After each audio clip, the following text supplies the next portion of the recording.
again, those who are just joining, sorry about that. We have Super Mario. He's a sub two leader as well, and also elephant leader. He's in the Florida market, and not just the Florida market. He actually does nationwide deals as well. I believe you're based in not New York, but Florida as well, correct? I am. I'll kind Yeah. of give you the 30-second version of me. So I grew up in Manhattan, spent Okay. 47 years in that tri-state area, and then moved to Florida. I'm a recovering mechanical engineer, and I say that jokingly because engineers, we have to get outside of our heads. And any of you guys and gals that are overthinking things, you got to get outside your head. So that's why I like to jokingly say I'm a recovering mechanical engineer, because you really got to get outside your head. And I only became a Florida realtor. I don't even like saying I'm a realtor, because in sub two, when you join sub two, we have 8 ways to get folks out of a pre foreclosure. One of them is to list their home. And I felt unsettled going in there saying, hey, I could do this. Oh, we need to list your house. I got to go get a realtor. Plus the fact that when you're doing deals, you can make a good amount more money, or you have more flexibility in the deal, right? If you can't get paid through the deal because of an assignment fee or whatever, heck, I'll take the commission, or vice versa. Sometimes you forego the commission for the assignment fee. So it really kind of depends. So it gives more flexibility. And then obviously I joined Astro. I joined Sub 2. Great priceless communities. You get to meet beautiful, wonderful human beings like Jesse and Chris. And really, when you look at the network of Sub 2, it is priceless. And we're not here to sell you Sub 2 or, interact in JV with us. You don't need to join Sub 2. But I will tell you, when you're ready, there's no better place than the community, i.e., this is what you're seeing here, of the go-giving, help the person that needs it the most and pay it forward. Because Pace looks at you, he gets all excited about, you kind of get a little bit his attention when you close your first deal or when you're doing, but if you really want to get him to focus on you, show him that you're helping multiple people and helping them help other people. That's when you really get his attention, because he's all about paying it forward, go giving, etc. So from that standpoint, that, and then once you get into the community, I have a fix and flip in Tampa, you do wholesale deals, and you just get involved. And our real focus in the Elephant Challenge is to help the new folks get out of their heads. And I'll get into that as we go through this. But it's really because mindset, and Jesse's a master at talking about this, especially on this Zoom. Mindset is super, super critical. And if you ask me, well, what's the first step? It's all about mindset. Astro specifically, I mean, the trainings in both Sub 2 and Astro are ridiculously priceless. But the training in Astro for mindset, that first week, is mind blowing. Like, it's really, really, really good stuff. But if anyone on this call is like, okay, what should I do first? Mindset. Everything starts with mindset.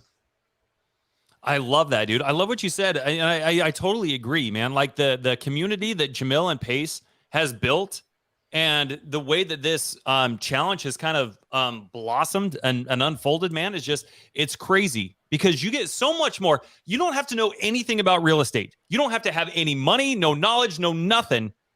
And the value that you get out of here is so crazy. The way I describe Sub 2 is kind of the same way that I'm going to describe the power of this challenge. And that is, when I first heard about creative finance, first of all, I know we're not gearing too much toward creative finance right now, but I think during this Elephant Challenge, the way the market is going, there's going to be a lot of pivoting from wholesaling to creative finance, and then even wholesaling those creative finance deals. But when I first found out that you could purchase a house, no joke, for less than the price of a cup of freaking coffee, I was like, what? How do you go to Starbucks and you pay more at Starbucks for your drive-through coffee, your macchiato latte, than to go buy a freaking house? That is insane. That is insane. And if that wasn't cool enough, if that was the standard for cool, you get so much more than that in these communities. Yeah, it's all about community. I mean, everything. So this business, if you want to boil it down, it's all about relationships. But really, iron sharpens iron, and there's so many critical things. And new folks like to use this word newbie. I can't stand that word. Get that out of your head, because guess what? Every one of us is, and then they use the word imposter. Okay, the imposter syndrome. Guess what, folks? We're all imposters. Every one of us. All of us. Why? Because learning and growing is a journey, right?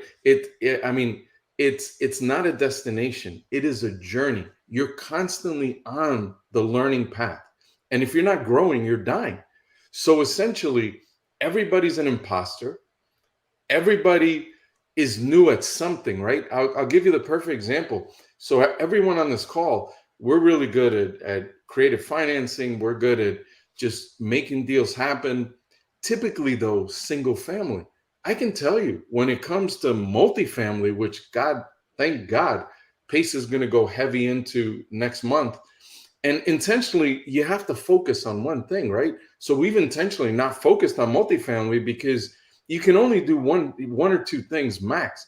So if you start branching out, one of my biggest weaknesses is not focusing. So guess what? Now in real estate, we're very focused, and we're doing single family. And if you look at, and I know I'm jumping around, but I want to give you a whole bunch of stuff. Wholesaling is freshman year, and this is from Jerry Norton. Sophomore year is fix and flipping. Junior year is buy and hold. And then senior and graduate is multifamily. So what happens? We're in this group, we're not multifamily experts. So what are we? We're technically multifamily newbies, although I don't like that word. So come next month, and what? You got to crawl before you can walk. You got to walk before you can run. So guess what? Stay focused on single family. But once next month comes or next year comes, you start going through the levels of competency. And I tell our guys this: unconscious incompetence is the first one and the worst one, because you don't even know what you don't know. Then you graduate to conscious incompetence. That may seem disempowering, but it's really blessedly powerful, because now you know what you don't know. And now you can start working on it. And then eventually you get to conscious competence, where now you know what you know. And then you get to unconscious competence, which is like right now, all of us are breathing. Like, we didn't join this StreamYard and go, hey, I got to breathe. I have to breathe on the meeting, right? We just do it. So you got to get through those 4 phases, and people feel disempowered. Flush it, man. You got to feel empowered.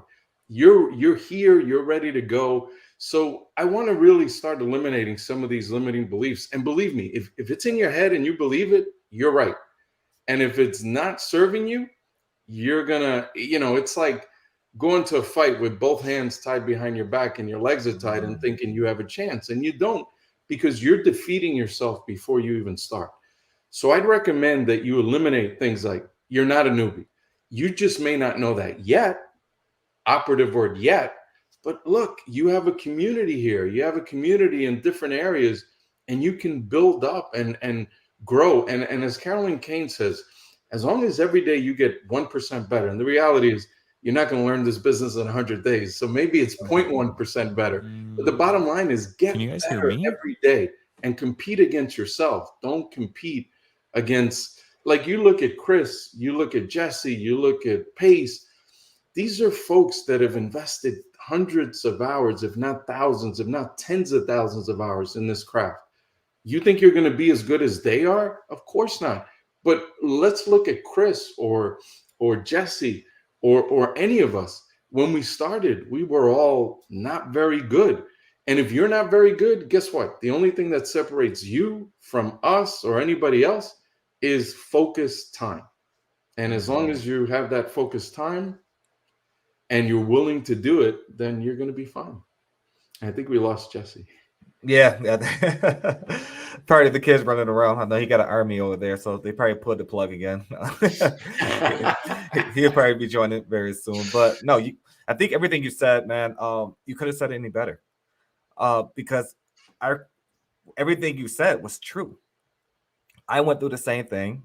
First, when I started out, of which direction to go, right? I developed the shiny object syndrome, which a lot of people do.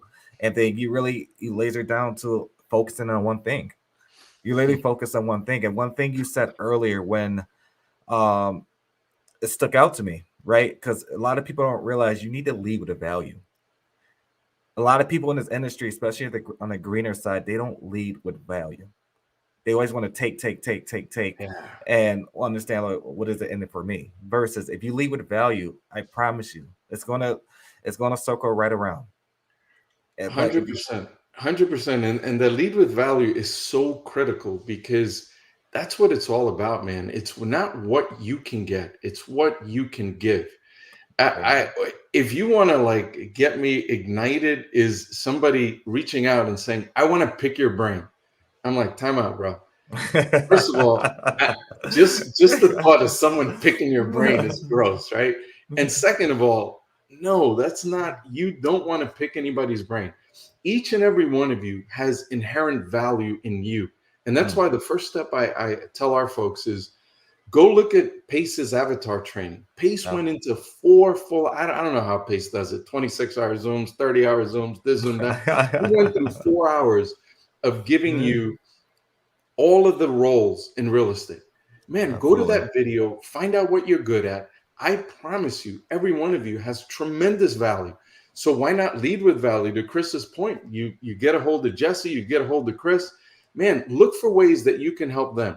And I promise you, when you come to us looking to help us, we're going to want to help you, even go the extra mile, because it's like, wow, that is so much the way to do it that you almost feel compelled to want to reciprocate and give you tremendous value.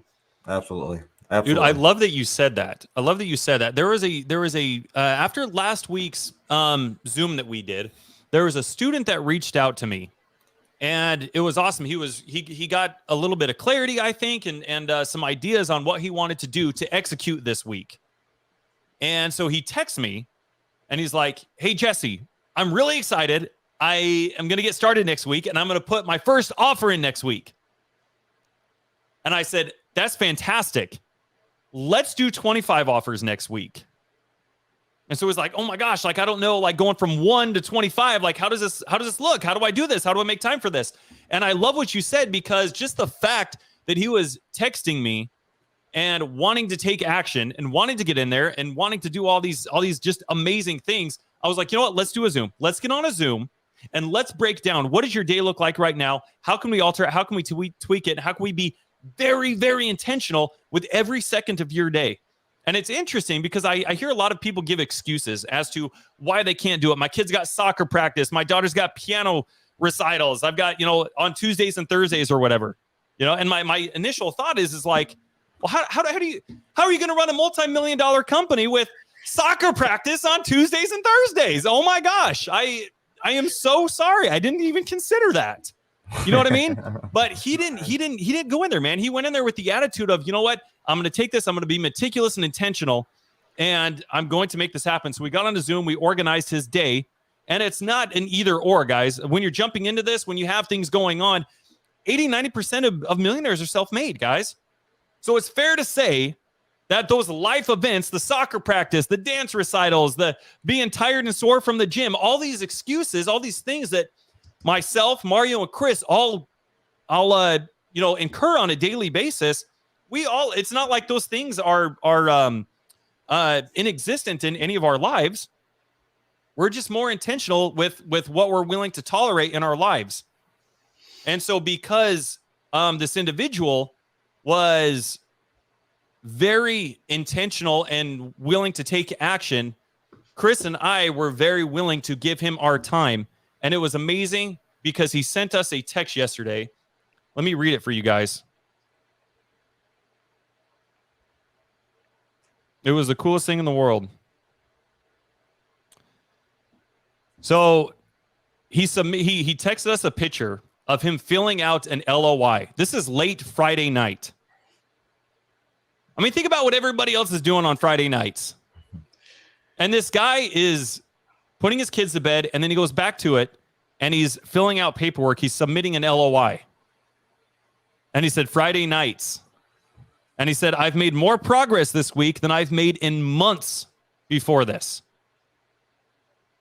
I just thought that was absolutely phenomenal. So just to go along with what Mario was saying, that's what we love. And the people that are going out and taking action and not being what you guys have probably heard as an ask hole.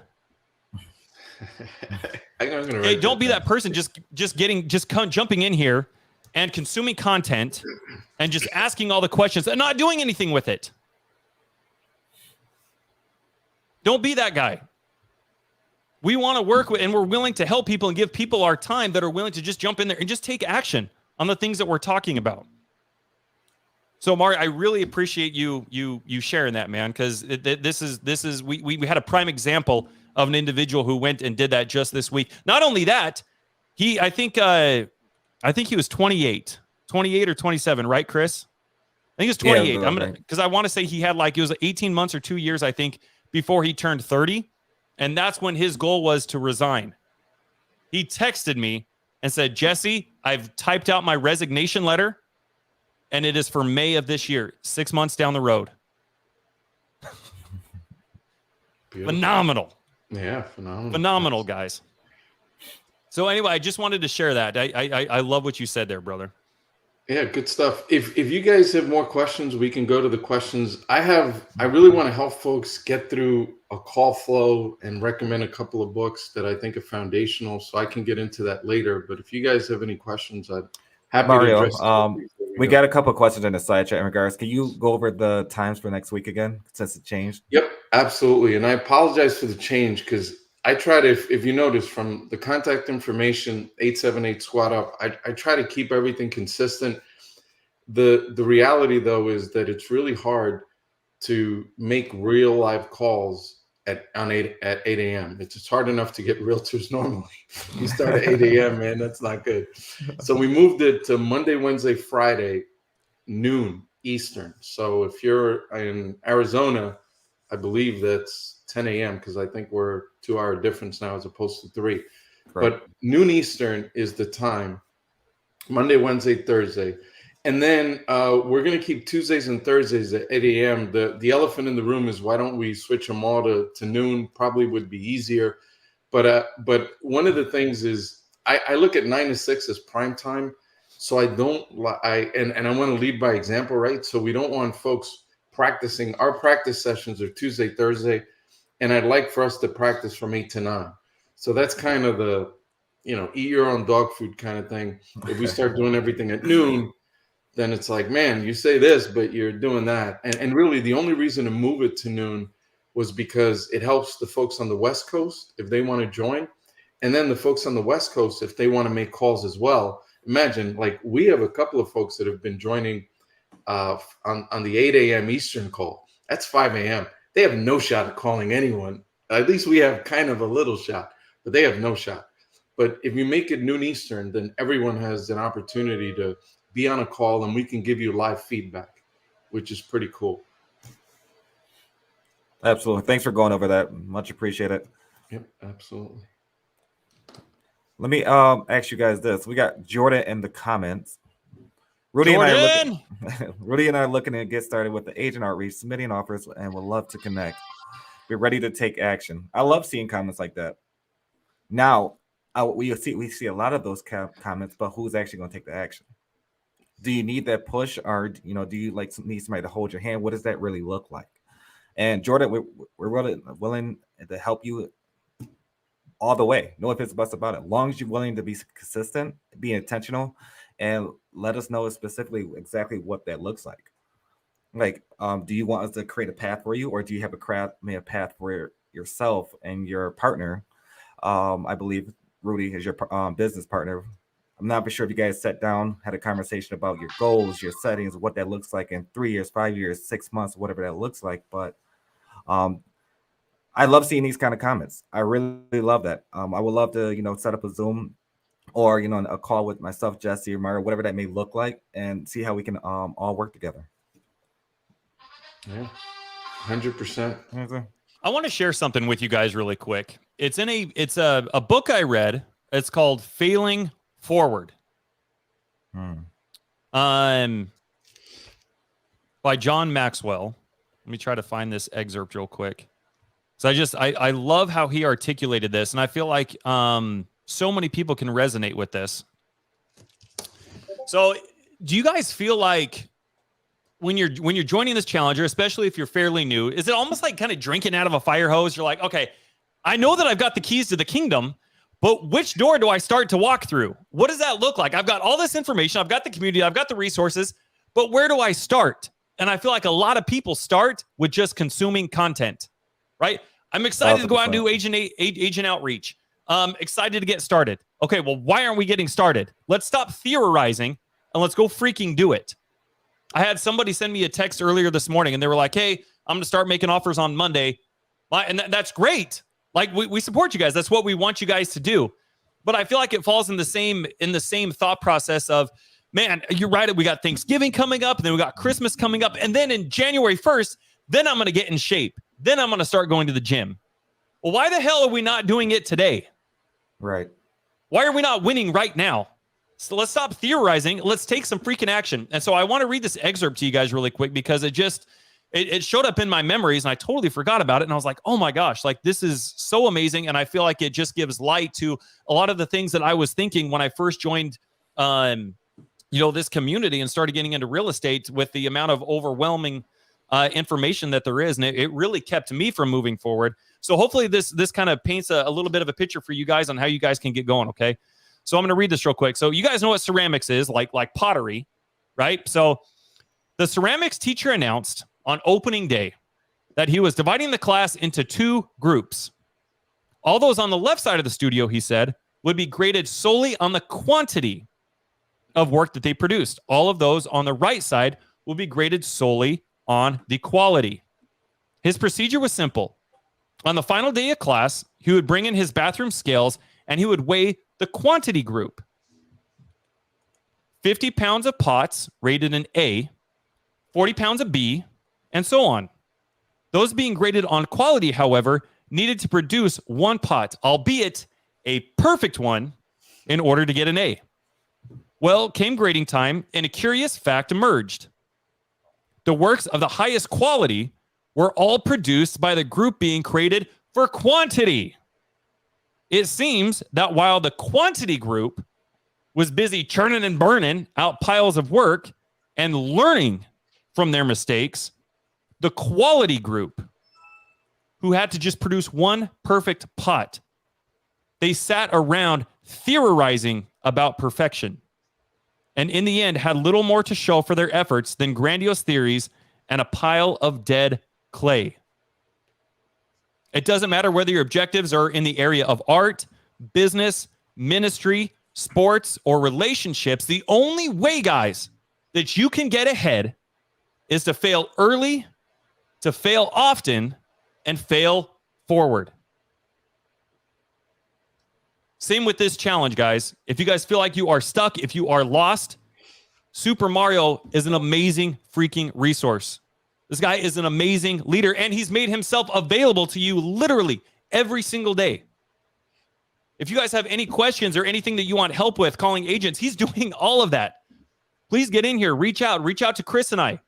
We're here to help in any way that we can. But you guys just have to show up. You have to be willing to just show up. Stop consuming content and theorizing about success and get out there and churn all these works, all this clay. Yep, 100%. If I can just talk through some things that these are all going to be cliches until you apply them. Okay. The first one is fail forward fast. You have to fail forward fast, and you have to become comfortable with being uncomfortable. One of the things that we had a little bit of challenge is, folks, if you ever join Sunday service, you ever join Wholesale Hotline, or here, anytime that you come on stage, you're going to have to show your video. So one of the things we tell folks is, and women are challenged, and I'm very sensitive to that, especially early in the morning. But if you don't break through this, for me, I'll give you a perfect example. And you think all of us are these guys and gals. We started at your level or worse than your level, and probably worse, because we didn't have what you have now. You have us now. We didn't have that. And I tell you, I can speak publicly, no problem. But staring at this little blue light is super annoying to me, because I'm like, what the heck am I doing staring at this light? But if I don't stare at this light, it looks like I'm looking away. So all of us have challenges, and you got to be comfortable with being uncomfortable. And that's easy to say. It isn't easy to do. So in the morning Zooms, one of the things is, oh, I don't know about, listen, if you want to limit yourself, it's going to take you. It's like I go on these role play calls and right away, everyone wants to high five. Oh, wonderful job. No, that was a crappy call. Yeah, we can give someone high fives for trying, for getting out of their comfort zone. You should, and you want to encourage.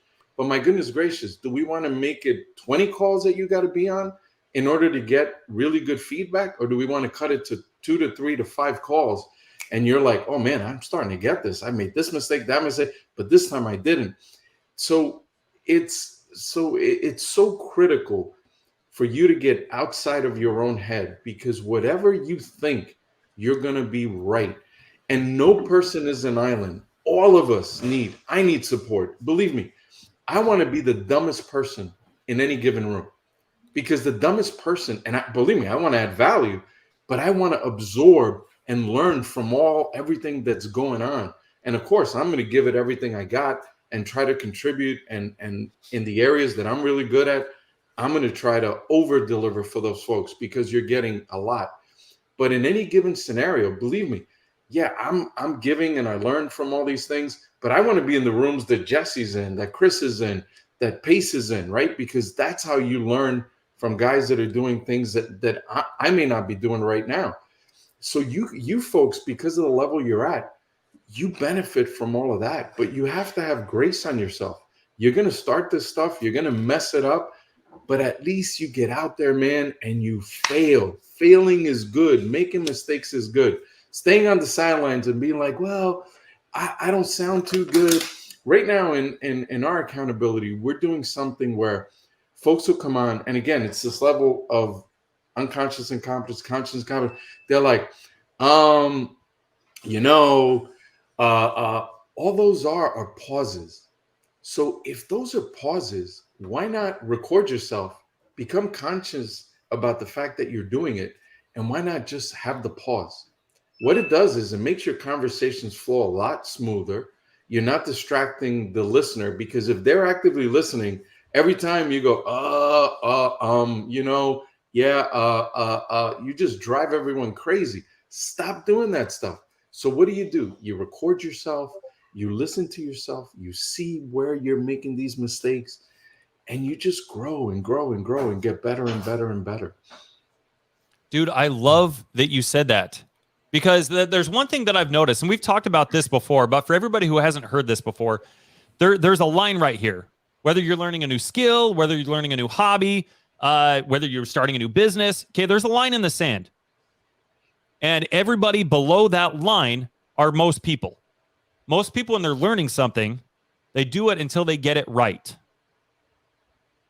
What Mario is literally telling and articulating to you guys right now is doing it the way that you get above the line. The Pace Morbys, the Grant Cardones, the SuperMarios, they practice it until they can't get it wrong. They practice it until they couldn't F up a conversation, even if they wanted to.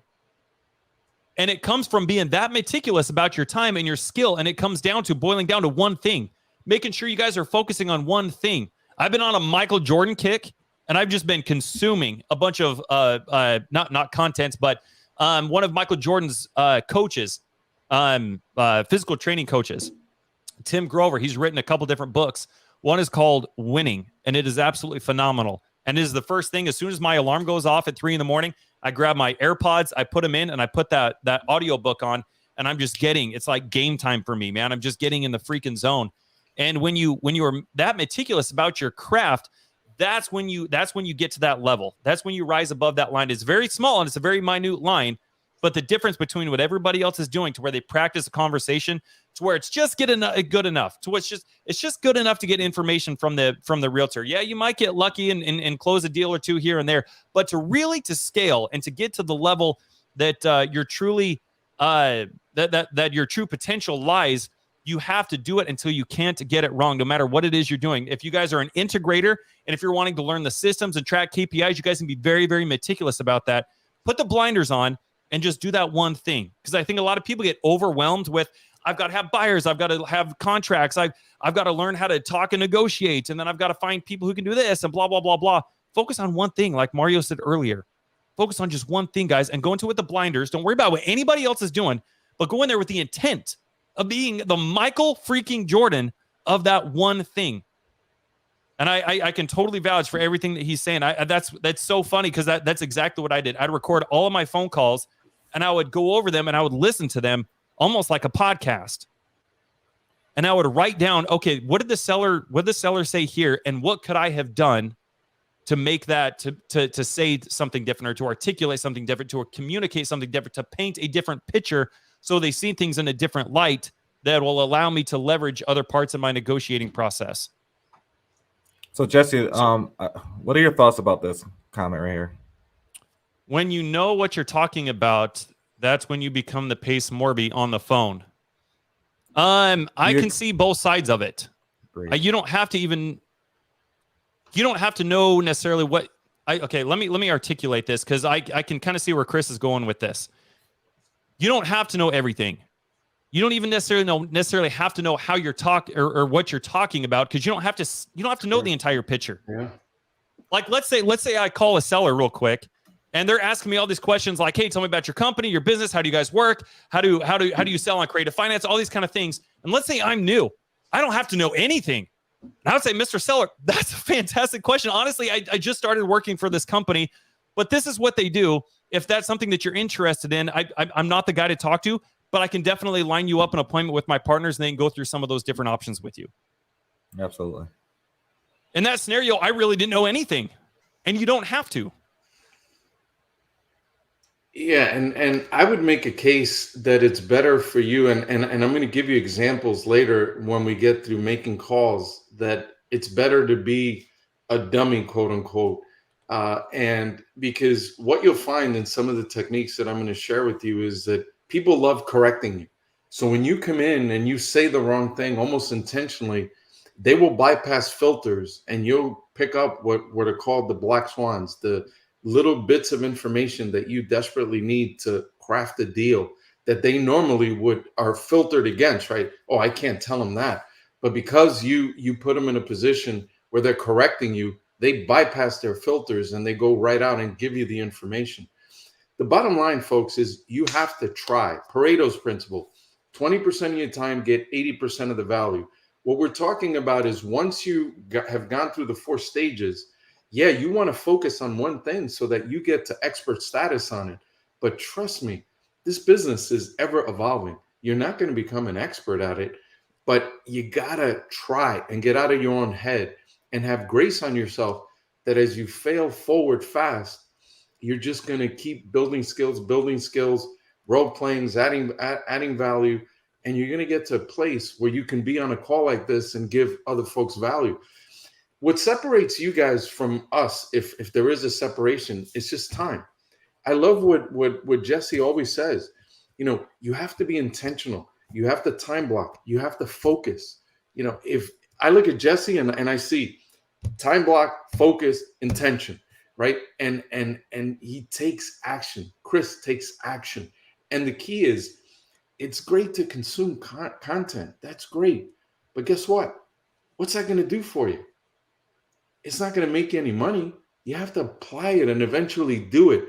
And the only way you're going to move forward is being uncomfortable, getting on these Zooms and aspiring to add value and to impact someone else's life. And when you focus on, even when you're talking to sellers, the most important gift you can have when talking to a seller is trying to solve their problems. If you listen to Pace, his very first deal, how did he get it? He found the bunnies. And I won't go into the story, but the bottom line is he went to add value to the point where the lady couldn't believe that his sole intent was truly to add value. And then 2 weeks later, she calls him and she says, hey, I know you're not going to give me my price, but you were the only one that cared about me. And I'm going to sell my house to you no matter what price you want to give me. Talk about adding value. So that's why Pace is just to me, he's the master go-giver, because the guy, not only, it isn't words with Pace. You spend time with this guy privately, publicly, he's the same guy. The guy is just incredible. And he's all about giving. And the guy has no reason to really do what he does. He's flying all. I look at his schedule and what he does. I'm like, man, this guy's lost his mind. He's a multi-millionaire. He doesn't need to be doing all this stuff. And he does it because he truly cares about us and he cares about you. Dude, I remember Chris and I were at the mastermind. We went to one of his masterminds. It was earlier this year. And that same week, dude, like he got done with the mastermind, gave like his big, spiel, flew to Miami that night, spoke on stage, and flew back for the mastermind the next day. So crazy, dude. It's incredible. This guy is just amazing. Yeah, it was nuts, bro. I love what you said there, dude. I love do you ever, even if you know the answer, Mario, like if you're talking to an agent or somebody else, because like you said, like people don't admit that they were wrong or that they have misinformation, right? Like a man convinced against his will. Is that the same opinion still? Yeah. 100%. Have you found it to be very effective to, even when you know answers to the question, do you ever come to the seller or an agent and just kind of act childlike? Not in a an immature kind of way, but just in terms of asking questions, curiosity. 100%. And it is a secret superpower that you can leverage. I always tell my kids, and I always try to live by, and I'll tell anyone that wants to listen, and write this one down because it's very powerful. In power, there's weakness. And in weakness, there's power. In power, there's weakness. And in weakness, there's power. People that are always trying to tell you how smart they are, they're insecure, they have no power, and they know very little. If I have to tell you that I'm bringing fire and I'm doing this and I'm doing that, no. You just do it. Focus on people's actions, not their words. People can tell me whatever they want, and then I look for their actions to back it up. That's true commitment or a true person. That's authenticity. Someone that is Chris and Jesse, you're never going to hear them say that they're great. No, you could just listen to Jesse. Jesse makes a room, man. When he goes into everyone, like it just lights up. Everyone feels positive. Everyone's like, okay, let's go. Chris gives you everything he had, right? These guys, they don't have to say what they are. You just know it. So whenever you're in a situation, you are so much better off not coming off like you know anything.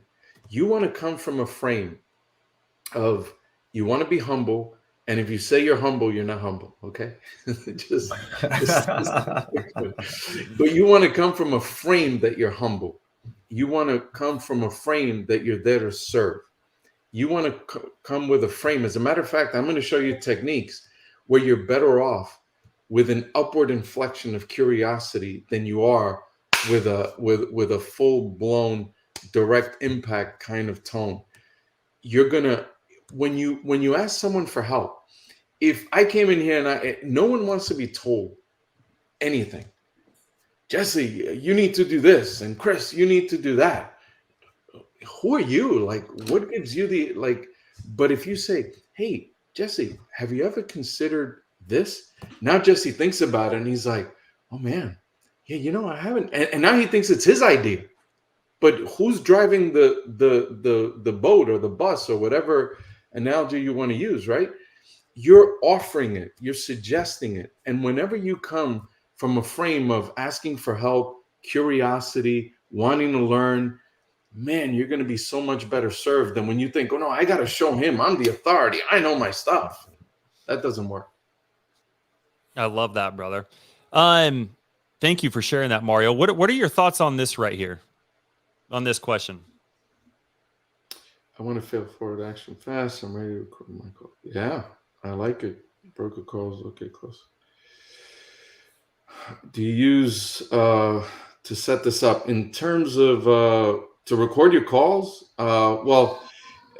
If you're going to record calls, make sure first and foremost you're in a state where it's one party, right? If it's two party, be very careful with recording calls. So you want to make sure that that's legal, first of all. In terms of setting it up, Pace uses a cell phone. So I like to I like keeping the bar easy and not going lowest common denominator, eliminate speed bumps.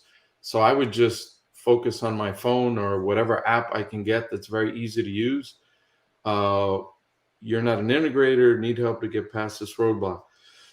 What am I missing here? If he wants to record his calls and improve his broker calls and locate clues. Yeah, I'm not sure I get it. Get the question. So is the roadblock?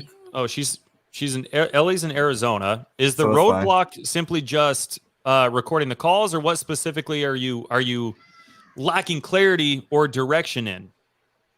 Is it just simply that you want to record your calls and you just want to know how to set this up? You don't got to be an integrator to set this up. I mean, I make a lot of phone calls personally with my podcast stuff. I can just hit record. So that's how I do a lot of my calls. But it's called tape a call. It's like an app, like a tape a call. Yeah, tape a call. Tape a call is amazing. Yeah, so there's some apps and stuff out there you guys can use. But that's where I would start being meticulous and intentional with those little nuances. Even right now, I still record my phone calls and I'll go back and see what I can learn or how I can improve or how I could have changed or articulated something. So Mario, let me ask you something really quick. A lot of what you are seeing right now, specifically to the Elephant Challenge, where are people kind of getting stuck? If you got people who are sitting here like, man, like I'm energized, I love this, I'm getting so much value, but I don't know where to start. I don't know, like what's keeping people from starting, and what type of advice would you give them? If you got somebody that's sitting here right now that they're saying, hey, I want to get started on Monday, where do we go from here? Yeah, I think fundamentally it's fear, unfortunately. And fear by definition is false evidence appearing real. So keyword there, false evidence, false. It's false. It's not real. Yet it paralyzes all of us at some level. And look, none of the three of us are going to talk, we've never experienced fear. Are you kidding me? You experience fear all the time. You got to bust through that puppy. Like, we are human just like you. We sit in toilets, we put our pants one leg at a time. We're all the same. It doesn't matter. We have weaknesses. We're not, just because we get on here doesn't mean that we're not messing up in a whole bunch of different areas. But the key is realizing that no matter the level you're at, you want to improve each and every day and just get better and better and better. But to answer your question, it's 100% fear. They are unwilling to be comfortable with being uncomfortable. And they will make, like, folks that never clean their house, if you put a phone in front of them, they'll be like, hold on, I got to clean my house. It's like, that used to be me, man. I used to, oh no, I got stuff I got to do. Yeah. Yeah. And just to touch on that, Mario, you're 100% right, because fear, that's powerful, right? A lot of people don't understand how much fear is holding them back from being successful or doing what they really want to do. A lot of other people don't understand that literally once you move past that fear or uncomfortability, a lot of different things changes, a lot of different doors open. And perfect example is, Jesse knows this as my business partner as well. Every day, every single week, I put myself in an uncomfortable position every single day. I force myself to do it, because if I don't, I'll still be where I was 6 months ago, a year ago, 2 years ago, whatever that may look like. And people don't understand, like, you have to do that because fear is normal, right? It's okay to face fears. That means there's something that's, it's not something that you're comfortable with, right? But once you start past that, you'll think, okay, that was a breeze. That wasn't too bad. Then it literally sets yourself up to going into so many different opportunities you never thought about being in. Myself and Jesse, perfect example. We're doing amazing within our company. We just recently started it up, and we never thought we'd be where we're at today. But we're facing fears together as a business to push ourselves into the next level, where we want to make sure that, one, we're providing value. Two, we want to make sure that we're giving back to those and showing them things, the techniques, coaching, developing, training of what not to do, because we went through it. And I just wanted to touch on that because I think that's a lot of people don't understand that fear is very powerful. If you don't face that, whatever that challenge or obstacle you're going through, you're going to be in the same position the next 15 years. You're gonna be wondering why are you still watching this live, why are you still in the same position, why are you still working your 9 to 5, whatever that may look like. I'm not saying a 9 to 5 is a bad thing to do, but if you really want to become wealthy, rich, whatever that peace of mind looks like for you specifically, you have to face your fears. I'm not saying jump off a cliff or anything like that. I'm saying like literally put yourself in uncomfortable positions where you try it out, experience new things, go through new doors. I love that, Chris. I forget. I think you hit the nail on it. That is literally like as you were saying that, this is what came to mind. When you guys were both talking about fear, like the way it's interesting because jumping into this, it's a mindset thing, right? Just like Mario was saying, it's all a mindset thing. And for me, when I jumped into this, I was 29, I'm 32 now, and I had to undo 29 years worth of thinking about shit a different way, worth about thinking about failure, thinking about money, thinking about debt. What are people going to think of me if I do this? What are people going to think of me if I say this?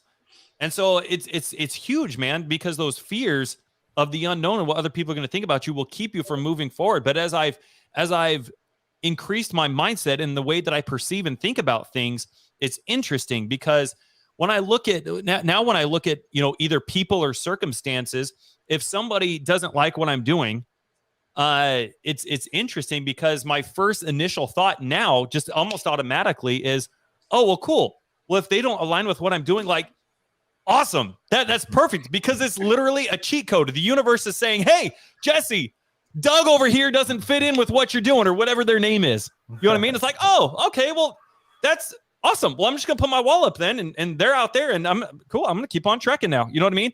Same with fear. If you guys are going throughout your day and you're doing something in your business and every day it's just really monotonous and it's not scary to you, that is literally a cheat code.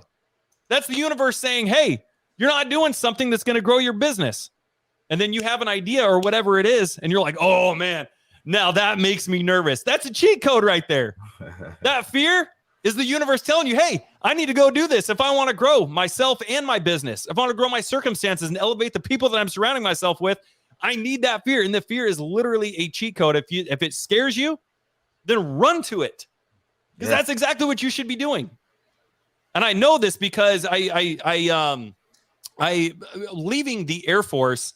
I used to be in the Air Force. I did 14 years, almost 14 years. And for those of you guys who don't know, you can retire at 20 years. Everybody else who was looking at me like, is this guy freaking nuts? You got to be shitting me. 6 more years and you could have had a guaranteed retirement for the rest of my life. But my perception, although I was scared because you get benefits and all these other kind of things, I wasn't making the money that I wanted to make. I wasn't living to the potential that I thought I was capable of living. And I thought, man, I could retire in 6 years with, $2,000, $1,800 a month for the rest of my life. But dude, I'm going to be making millions in that from between now and that next 6 years. Like, what's the cost of not taking that leap? What's the cost of not betting on myself? And so as soon as I saw that, like, just to go along with what you guys were saying, like, you know how scary that is, especially as a family man, to give all of that up and just say, hey, this scares me, but I'm going to run toward it. It was just a huge indication for me. So I just wanted to share that with you guys for a second, just go along with what Chris and Mario were saying. That's something that I've learned on my journey is if you're taking a leap, if you're doing something that scares you, dude, that's your golden ticket right there. Oh, well, I should probably do this then. If you guys feel like you're like, I have no clarity and no direction, if nothing else, if there's something that scares you, go freaking do it because that's what you should be doing. Yeah, I always tell our group, whenever you're in a fork on the road, always do the hardest thing. And I say that to my kids because humans, we all want the path of least resistance, right? We're like water rolling downhill. Whatever is the path of least resistance, that's what we want. But one of the things that Chris said, and this is why I love you guys and admire you so much, these guys are very successful. And for Chris to say what he said, this is the reality of any successful person. If you're not experiencing challenging situations each and every day, you're not going to grow. And like I said before, if you're not growing, you're dying. So to hear these guys be like, hey, I go after being uncomfortable, man, that's exactly what you want. Comfortable people are not successful. You show me one person that's comfortable and they're successful, please, I will give you whatever you want. Whatever you want. Also, a couple of Vossism. Never take advice from someone that you were not willing to trade places with. Never take advice from someone that you're not willing to trade places with. Oh my gosh. And then in family, you're going to have all these experts, mother, sister, brother, cousin. They've never done what you're trying to do.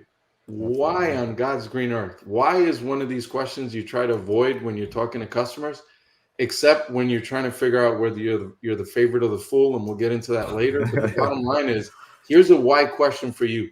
Why would you take advice from someone that's never done what you're trying to do? I mean, think about that. And you're letting those people influence. And listen, I'm not saying you got to trade your family, but you at least guard your mind like it's a vault, right? And make sure that only stuff that comes positive from Jesse and Chris and your surroundings are allowed in. Anything that's negative, you just kind of keep a distance on and be very protective of what you consume. Dude, I that love was that. I love that. crazy. I wrote that one down, man. I gotta turn that into something, dude. Holy cow. I That's freaking Chris love Voss, that, dude. man. Oh Chris my Voss gosh. is amazing. He's amazing. And yeah, and we talked about comfort. Don't be comfortable, man. If you're looking to be comfortable, then just don't even try, because the chances of you succeeding are not going to be really good. You're going to be the one that says real estate doesn't work when you have no proof, because you really were comfortable the whole time. Absolutely. Yeah, thanks for sharing that, man. That was very powerful. And not just that, that's gonna be a big one for this week. I think this is the first time I ever Dude, heard that, but that's so true. That did wonders So for me true. right there, bro. Literally, like I really genuinely So appreciate true. that. Like, I feel like that just unlocked something in my mind, man. Because that's gosh dang, that's so powerful, dude. Because we all go through that, you know, when we're trying to make this change from this transition of who we are to who we can become. You know, you're going to go through all of this stuff, you know, not knowing what steps to do, what clarity to take. You're going to, and as if none of that stuff was enough, you have friends, you have family that are sitting here. Why are you doing this? This isn't going to work. You're not successful. You're not, you know, this is too big of a risk. This is blah, blah, blah, blah, blah. But gosh, dang it, Mario. Oh man, dude, that just unlocked so much for me, bro. Because I went through that personally too, making through this transition, friends and family. And man, that is just so powerful. Never take advice from somebody you're not willing to trade places with. Yeah, that's Chris Voss, man. Oh, my And gosh. I got to tell you, realize that people closest to you have direct access to your heart. You're very vulnerable to people that are close to you. And so that's why you have to be so well guarded. If they are not doing this type of stuff, you have to calibrate the advice and you have to give it a special filter, right? Because they're not qualified to have an opinion, right? Well, they can have an opinion. Everyone, right? Opinions are like behinds. We all have an opinion, but you have to keep guard of your heart and give it the magnitude, the force, right? The force that it comes in. You have to then calibrate it with the level of experience that they have, right? So I'm a mechanical engineer, right? But I'm not a rocket scientist. And if I'm going to give you advice on how to build a rocket, you're going to be like, dude, like, you know nothing about that. So any opinion I give you on that, you really have to calibrate it with, hey, this guy is at best speculating because he's got no basis for even saying anything like that. If your family members are multi-real estate millionaires and they're giving you advice, man, at that point, you take that because that person's done something really right to get to that level. But if they haven't, man, you have to really guard your mind. Otherwise, you're just going to put yourself in a situation of being someone that says, well, real estate worked for them, but nah, it didn't work for me. And peace and love. Yes. So true, man. So true. And thanks for sharing that, man. It's just a lot of different people to understand that, we're speaking from experience, right? This is stuff we went through. We're not saying we're perfect. We're not saying that we have everything, put together. It's just a matter of we all experience obstacles, challenges, and we broke through them. And we're trying to set you guys up, the viewers that's watching, for to go through the same thing, but actually go through a door that you don't have to go through some of those obstacles that we went through. So why not just squat up, not within the side chat, but also with us, whatever that may look like, and let's create the opportunity for all parties. Let's literally not make you, but I can't say make you millionaires, right? Because everyone doesn't want to be a millionaire. Everyone has their different goal. A lot of people goals out there, they want to, as long as they get $100,000 a year, they're satisfied, right? But if that's what you want to do, that's totally fine. It's just what Mario, Jesse, and at our point of our lives, it'll be doing ourselves a disservice for our family if we stopped at the $100,000 mark. So I just wanted to pinpoint that out. And I did see a comment in the side chat. Perfect example. Luke, you're 100% right. Mario is amazing. You need to go to his daily Zooms, Monday through Friday. And I know it was 8 to 9 Eastern Standard Time, but it recently just changed. Mario will put that information back in the side chat, or I can do that for you. Thank you. I think the side chat, Chris, I think it's just going to YouTube. Yeah, it's tough because I don't see it, and that's why. Okay. No worries. I'll put it in side chat for you guys. Let's do it right here. And also, side note, guys, Facebook user, you have to give Facebook. You have to go to streamyard.com/Facebook and grant the permission to let us see your name. Unfortunately, we like to communicate by your name, not just by Facebook user. It's like you eat something about it, feel comfortable, then you have to go 100%. Let's see. Oh, sorry about that. Yeah. Becky, my family thinks I need therapy. Now, I personally know Becky. Becky's an amazing individual. She actually has a lot of neat stuff going on. I'm not going to spoil it. That's up for her to disclose that, but she's working on phenomenal things. And actually, Jesse and I, we're with her right now on a couple of things as well. So she's doing a lot of neat things. It's going to be nationwide soon. She's been building that for a couple of years, but I'm not going to disclose that because I wasn't given permission to do so. So I'm not going to do that. But definitely connect with Becky. She's an amazing individual. I think did Mario freeze or did I freeze? I think Mario froze. I don't know. Get a screenshot. Oh, he's still there. We can still hear him. I just got a screenshot. It's crazy because at least I froze smiling and with my eyes. Oh, you can still see where you froze. Oh, there you so go. Funny. But no, guys are amazing. But look like he's going to jump back in as soon as you get a second. But yes, Mario is an amazing individual. He's well known in the Florida market. Yes, Jesse, we buy in all 50 states. We also have buyers in all 50 states if we're not specifically buying that specific asset. Though Mario's he does a lot of comping, he does a lot of underwriting as well. He also calls agents, hence why he actually switched the times. He wanted to give people actually the ability to actually call agents to be like a co-pilot on the phones as well. And amazing individual. So please he's literally Super Mario. That's exactly why we call him Super Mario. Absolutely. Mario said, yeah, 100%. Yeah, he dropped some amazing stuff today, and Mario's it's words can't put. How would I say this, Jesse? The level of gratitude that we have for him cannot be expressed. Yeah, absolutely. With just words alone. He's an amazing goal giver. And he mentioned something earlier that stuck out that I wanted to pinpoint, that initially when you're talking to sellers, try to solve their problem first. Stop reaching out. I'm not going to mention any names, but just stop reaching out to leaders or other people in the sub-2 communities and stating that how much are we going to make on the deal. If you're worried about how much you're going to make on the deal first, you're not going to go far in this industry at all. Try to solve the seller's, homeowner, whoever it is you're speaking to, problem first.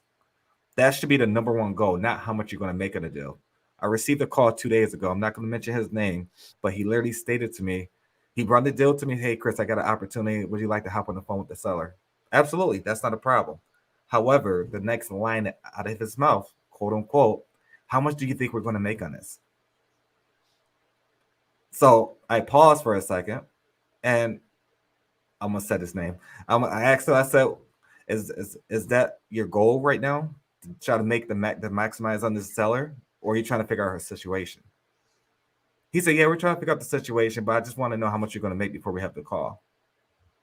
And I said, well, unfortunately, I don't think I'm the right guy to make this call for you. You can reach out to someone else in the community, but I'm not the right one that I'm going to be on the phone, because ultimately what I'm saying is I don't like putting myself in that situation to try to figure out how much I'm going to make first. And the seller walks away. We probably get the house, but walks away not happy. And whatever the situation is, always solve the problem of the seller.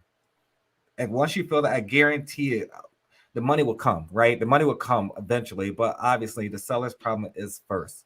You don't want to put a seller out on the street, especially going through foreclosures. It's at an all-time high right now. Foreclosures, auctions, and all that good stuff. If you literally figure out that situation first, I guarantee the money will come last. Now, I will be more pissed if I hear that someone made $30,000 on a deal and this lady walked away, lost her house. Almost lost the house and actually didn't walk away with no money, but she just made $30,000 on a deal. But she was looking for $10,000 just to get her to the next destination. But she's homeless now because you wanted to be greedy. Those individuals, I don't care how much you're making on that deal. If you made $1 million on that deal, I don't want to work with you. And, I can speak for Mario and Jesse and other business partners. We don't want to work with people like that. Always try to find the solution first to the seller, not your solution, how much you want to make in your bank account. Dude, I love that you said that. For everybody, if you've ever said something on Facebook or to somebody else that you're working with, before you say that, think about this. Think about this for a second. And I know I've shared this with you guys on some of our previous meetings, but when you guys come into these meetings, what does Pace say? Squat up, talk in the comments, squat up. But you guys need to be treating these accountability calls, these Zoom meetings, these Facebook lives, these YouTube lives. You need to be treating these like a freaking boardroom, like you're walking into a meeting with other real estate professionals. Okay. Now, before you post on Facebook or you say something like that to another investor, pretend like you are talking to that investor in a boardroom with all the other investors. Whether you're in Sub 2 or in the creative finance group or wherever, before you say something to that individual, are you going to articulate it the same way you would if you were in a boardroom and everybody's going one at a time and now it's your turn to talk? You have the floor. And is the first words out of your mouth really going to be something along the lines of, man, we got to give 50% of the deal to this, and this, or hey, am I going to make $10,000 on this or whatever? That's your one chance to say. And other people like Mario, Chris, and myself, the reason that Chris and I and Mario don't want to work with somebody like that, because that says so much about their mindset. And in the long run, it doesn't matter how much money we make, that's going to be a headache. I don't want to work with somebody like that. They're not doing me they're not helping myself level up. Absolutely. They're not helping Chris level up. They're not helping Mario level up. And we don't want to be surrounded by those. We're in an abundance mindset. There's certainly no shortage of deals. I don't need to work with you. Yeah, and look, folks, we're not Mother Teresa. We're in this business for the money, and the money. But this is a long-term business. And we need to focus on helping others first. The money's going to come. See, the beauty about the three of us is we can make money many different ways. We elected to do it this way. And this is the way that we focus on serving. And for those of you also that think, whatever, I realize that I'm probably more flawed than anyone over here. Okay. And the bottom line is that you just continue to focus on getting better each and every day. It's like Paul used to say, the closer you get to the light, the more you realize how dirty you really are. When you realize that you can work each and every day to get better and better, and are you going to fall on you got to pick yourself right back up and go after it. But the bottom line is I want to work with people that are focused on serving, not focused on what they're going to get. And again, I preface it by telling you, We're here for the money, and the money. And we're not apologetic about it. But the bottom line is, let's make the money getting someone else to a place where they need to be, whether it's a next chapter of their life or whether it's getting to whatever it is that makes them happy. This is a relationships business and it's a long-term business. And I don't care, to Chris's point, and I think it's dead on. All of us feel this way. I don't care if it makes us $1 million. I don't want it. You can have it. I'd rather focus on helping people and getting paid that way, because there is a level of satisfaction when you make that happen that is truly priceless. You know what I get benefit out of? There's a gentleman, and I probably shouldn't share his name, so I won't, that's part of our group. When we started the accountability, now mind you, we've been doing this like 5+ months. He's been coming for like 2 months. And this guy was fumbling and stumbling, and I loved it, right? Because you could see that he's willing to he's scrappy, he's willing to just keep trying. Last week, he called a realtor, and I almost fell out of the chair. I mean, this was as good. Was it a perfect call? No. Understand, folks, nobody makes perfect calls. I don't, Pace doesn't, Chris, Jesse, they don't make perfect calls. This was as good a call from someone at his like, I'm telling you, I was like, wow, what a kick-ass call. I mean, he was building rapport. He was building a relationship. He was talking. She was like, oh, thank you for, I'm like, man, let me tell you, did we get a sale? No. But I was so happy for him. That to me was worth everything. Why? Because you see, because this is not about me. It's not about you. It's not about Jesse or Chris. This is about your generational impact. It exceeds us. It goes Absolutely. so, when you start doing business the right way, and that's why I love these guys the way I do. Like Chris talks it, these guys walk the talk. These guys are not talkers. They literally live this.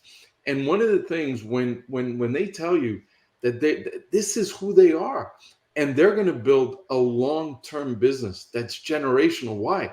Because they're focused on the right things. It's not a quick hit. It's about doing it the right way. 100%. And thanks for sharing that. Thank you. Yeah, Mario hit the nail right on the head right there.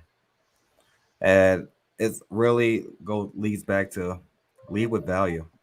Whether you're talking to a seller, whether you're talking to an investor, or you talking to your next financial partner, whatever that looks like, lead with value.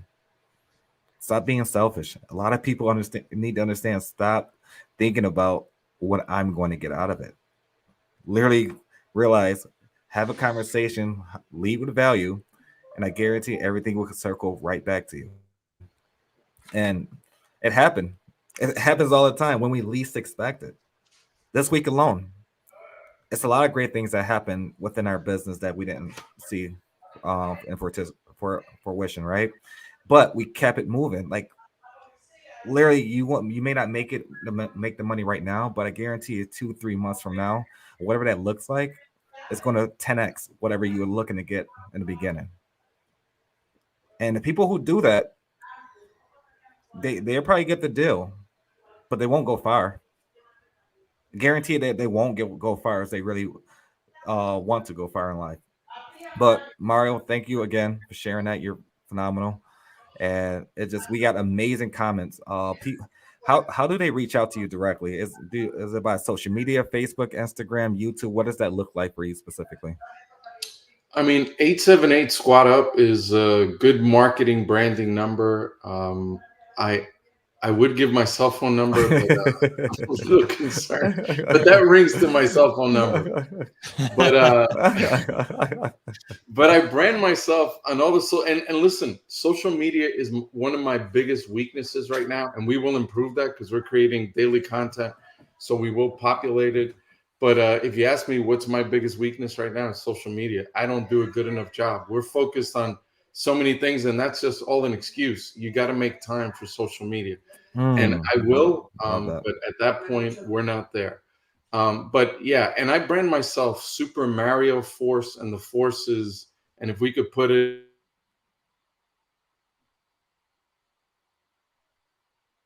I think we probably lost them. is Oh, there he is. He's back. my mom comes in and giving me God knows what, and I'm like, I realize I'm on a live call. She's like, oh, Can I get a plate?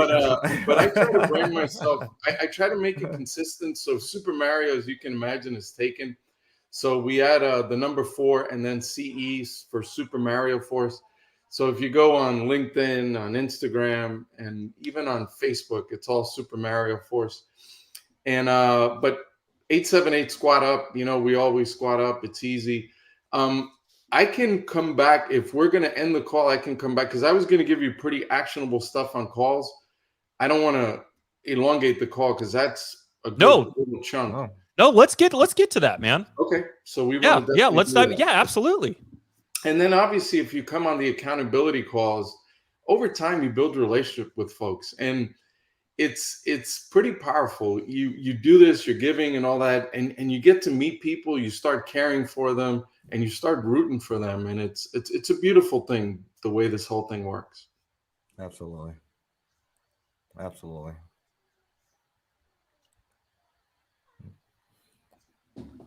Perfect. So Mario, I know you had a couple of things you wanted to share. Did you want to screen share, or is that something like you want to share with the audience in regards to like a?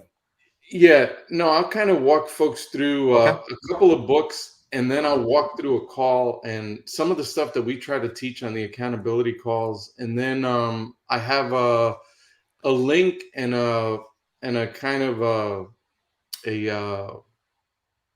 link to share that'll talk through the Sandler submarine, because Sandler, to me, David Sandler, who wrote the book, and this will be the first book if someone could put it on the chat, You Can't Teach a Kid How to Ride a Bike at a Seminar. If you ask me, Sub 2 is a gazillion different things, right? And it's literally priceless. But if you ask me, hey, what's one book that Sub 2 is built on? I would tell you is probably the closest thing would be Sandler. If you listen to Pace on a call, he's basically walking you through a Sandler submarine. So to the extent that you learn Sandler, David Sandler, You Can't Teach a Kid How to Ride a Bike at a Seminar, and you buy the audiobook, you buy the written book, it is the blueprint on how to get through sales calls. And for anyone that says, hey, I'm not a salesperson, I'm not into, listen, when two people are talking, one person's buying, one person's selling. So don't kid yourself. We all do sales. Right now, I'm selling, you're buying. You can choose not to buy, right? But it's, and fortunately for you, we don't make money by recommending this book. But I highly recommend, if you are serious about this business, you have to get You Can't Teach a Kid How to Ride a Bike at a Seminar. And then the close or the companion for me is Chris Voss's, and Chris VOSS. So Boss with a V for Victor. Chris Voss, Never Split the Difference, Negotiating as If Your Life Depended on It. That book, to me, with Sandler, is foundational. So I'll dub my talk, what am I going to dub it? The Sand Voss method, right? Because it's Sandler and Chris Voss. So it's the Sand Voss system. Okay, I like alliteration. So the Sand Voss system. Why? Because they're both very complementary. Sandler was doing his stuff in the late 60s. And it is mind-blowing to me that I only learned about Sandler in the last couple of years. And here I've been in sales. I've been in technical sales all my life, or I've been in online marketing, or I've been launching products on e-commerce and doing all these things, yet I never heard about Sandler. And I get into Sub 2 and I'm like, holy Christmas, this guy's incredible. The Sandler submarine is what you're applying. Anytime you pick up a phone, and I know that phone weighs 1,000 pounds, but anytime you get the courage, you exercise your free will to pick up that phone and be uncomfortable, you want to implement the Sandler submarine. And then the techniques you want to use to extract motivation and pain as we go through the submarine are Chris Voss's systems. So that's why I call it the Sand Voss system. And I literally made that up as I was dreaming this morning about this call. And I said, man, we want to bring high-powered value to Chris and Jesse. So I figured now you have it. The Sandbox Systems. My own accountability group doesn't even have this. And the handout I'm going to give you. You're seeing it live here, folks. That's right. For the and first the time. handout at the end, my own guys don't have it. So this is how much I care about these guys. So the Sandbox system really combines the Sandler submarine with all of Chris Voss's techniques. And some of Chris Voss's techniques, actually, I'm going to give you two handouts. One is, and the both are priceless, really. One is the Sandler submarine and some of the questions to ask in order to get pain. And I know our guys on Monday are going to be like, "Why didn't you give this to us?" But you will. You'll get it here and you'll get it Monday.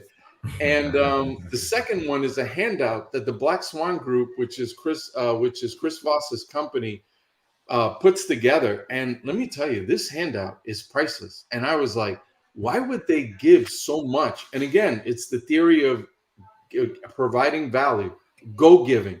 Here's the Black Swan Group, which is Chris Voss's company and Brandon Voss's company. They basically will give you a free handout that has all the techniques. You don't even have to buy the book, because to them, they want you to get better. And then eventually, I guess, hire them for your company to come and do personal consulting. But they give it all to you for free. They also have a newsletter on Tuesdays. But I'm going to give you both of those links at the end. So that's the kind of the tease to stay to the end. But if you break down a call, not that you need a tease, but if you break down a call, what is it that you're trying to do initially? And it's tough because this isn't interactive. So I guess I'm just going to present. You really, if you break down a call, what you want to do is put the person in a situation where they're going to give you as much information as possible. That's the bottom line. You want information from them. Now, if you want information from them, should you be doing all the talking, or should you be letting them do all the talking, and you just being kind of the maestro, the coordinator, the person trying to extract the information, right? What I always remember in all the training is you have 2 ears and 1 mouth. That's because you need to listen twice as much as you talk. I would say in our business, it's a 1-to-5 ratio. If you're talking more than 15 to 20% of the time, you're not getting the right amount of information that you're going to need to put the deal together for them. So you really need to focus on less of you, more of them, and just let them talk. And so the minute you pick up the phone call, how many of you folks pick up a call and you have no idea what to say? You're like, hamada, right? Everyone's right. So that used to be me. Yeah. So I'm going to give you a really quick one. And if you understand this frame, you'll understand how to solve a lot of different problems. The best way to solve any problem is to try to put yourself in the situation of the person that you're talking. And when you're able to see the world through their frame, that helps you. That's going to give you all of the sniper bullets that you're going to need to solve their problem. So let's just forget real estate. Let's just think of a cold call. Okay. How many of you get cold calls each and every day? Everybody gets cold calls, right? And the minute that you get a cold call, what is going through your mind?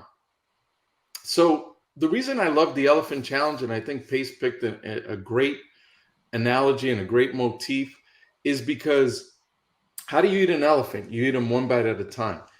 And that keeps coming over and over and over in everything we do. When you are making a cold call, what you want to do is put yourself in the receiving end of that call. What are the natural questions that come up in your mind when someone calls you and says, hello, is this Chris? And you're like, yeah, right? Why do you do that? Yeah, because you're like, because what are you thinking? You're thinking, who the heck is this? Right. What do they want? And how much time of my life are they going to take?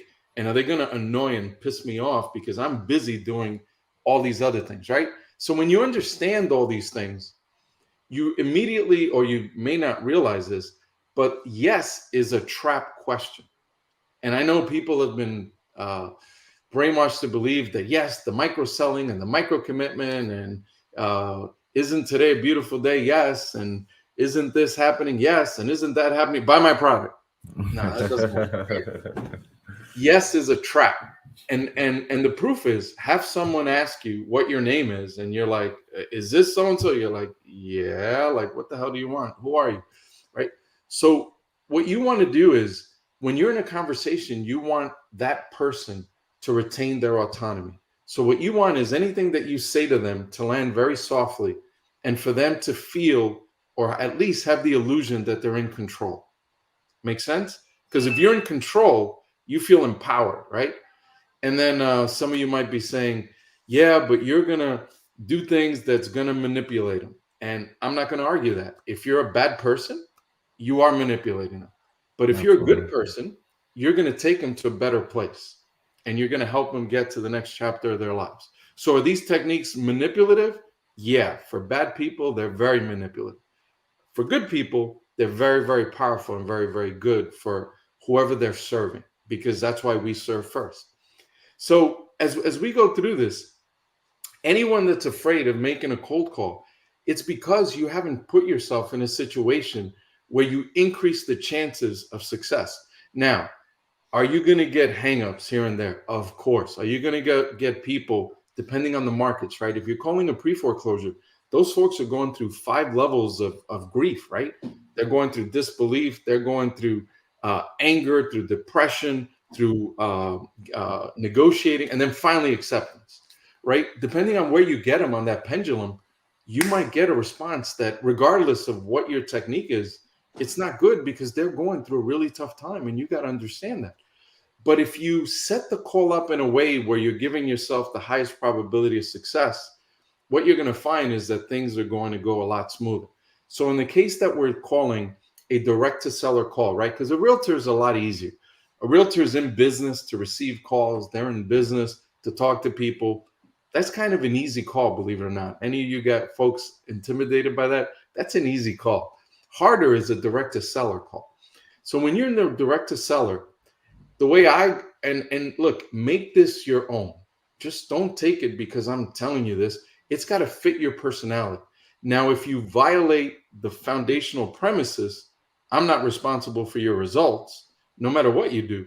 But don't violate the foundation. Just maybe adjust or tweak what to fit your personality. But the way I call is, I don't say hi. I don't do anything like that. I say Chris. So if I'm calling Chris, ring, ring, I say Chris, right? And then Hello. So I assume that right, because he's going to say, yeah. And I say, this is Mario. I realize this call is out of the blue, but I'm only going to take 30 seconds of your time to ask you a quick question. Is this a bad time to talk?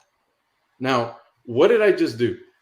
I answered every question that he could possibly have. And then I asked him a no-oriented question, which gives him the power of whether this call continues or whether this call stops. Right? So the chances of that succeeding over anything else you're doing is like 10x. Because I basically said, Chris, right? He said, yeah, who's this? This is Mario. I realize this call is out of the blue, so I'm addressing the elephant. Whenever you avoid something, you plant it. Whenever you avoid something, you plant it. Whenever you address something head on, you diffuse it, right?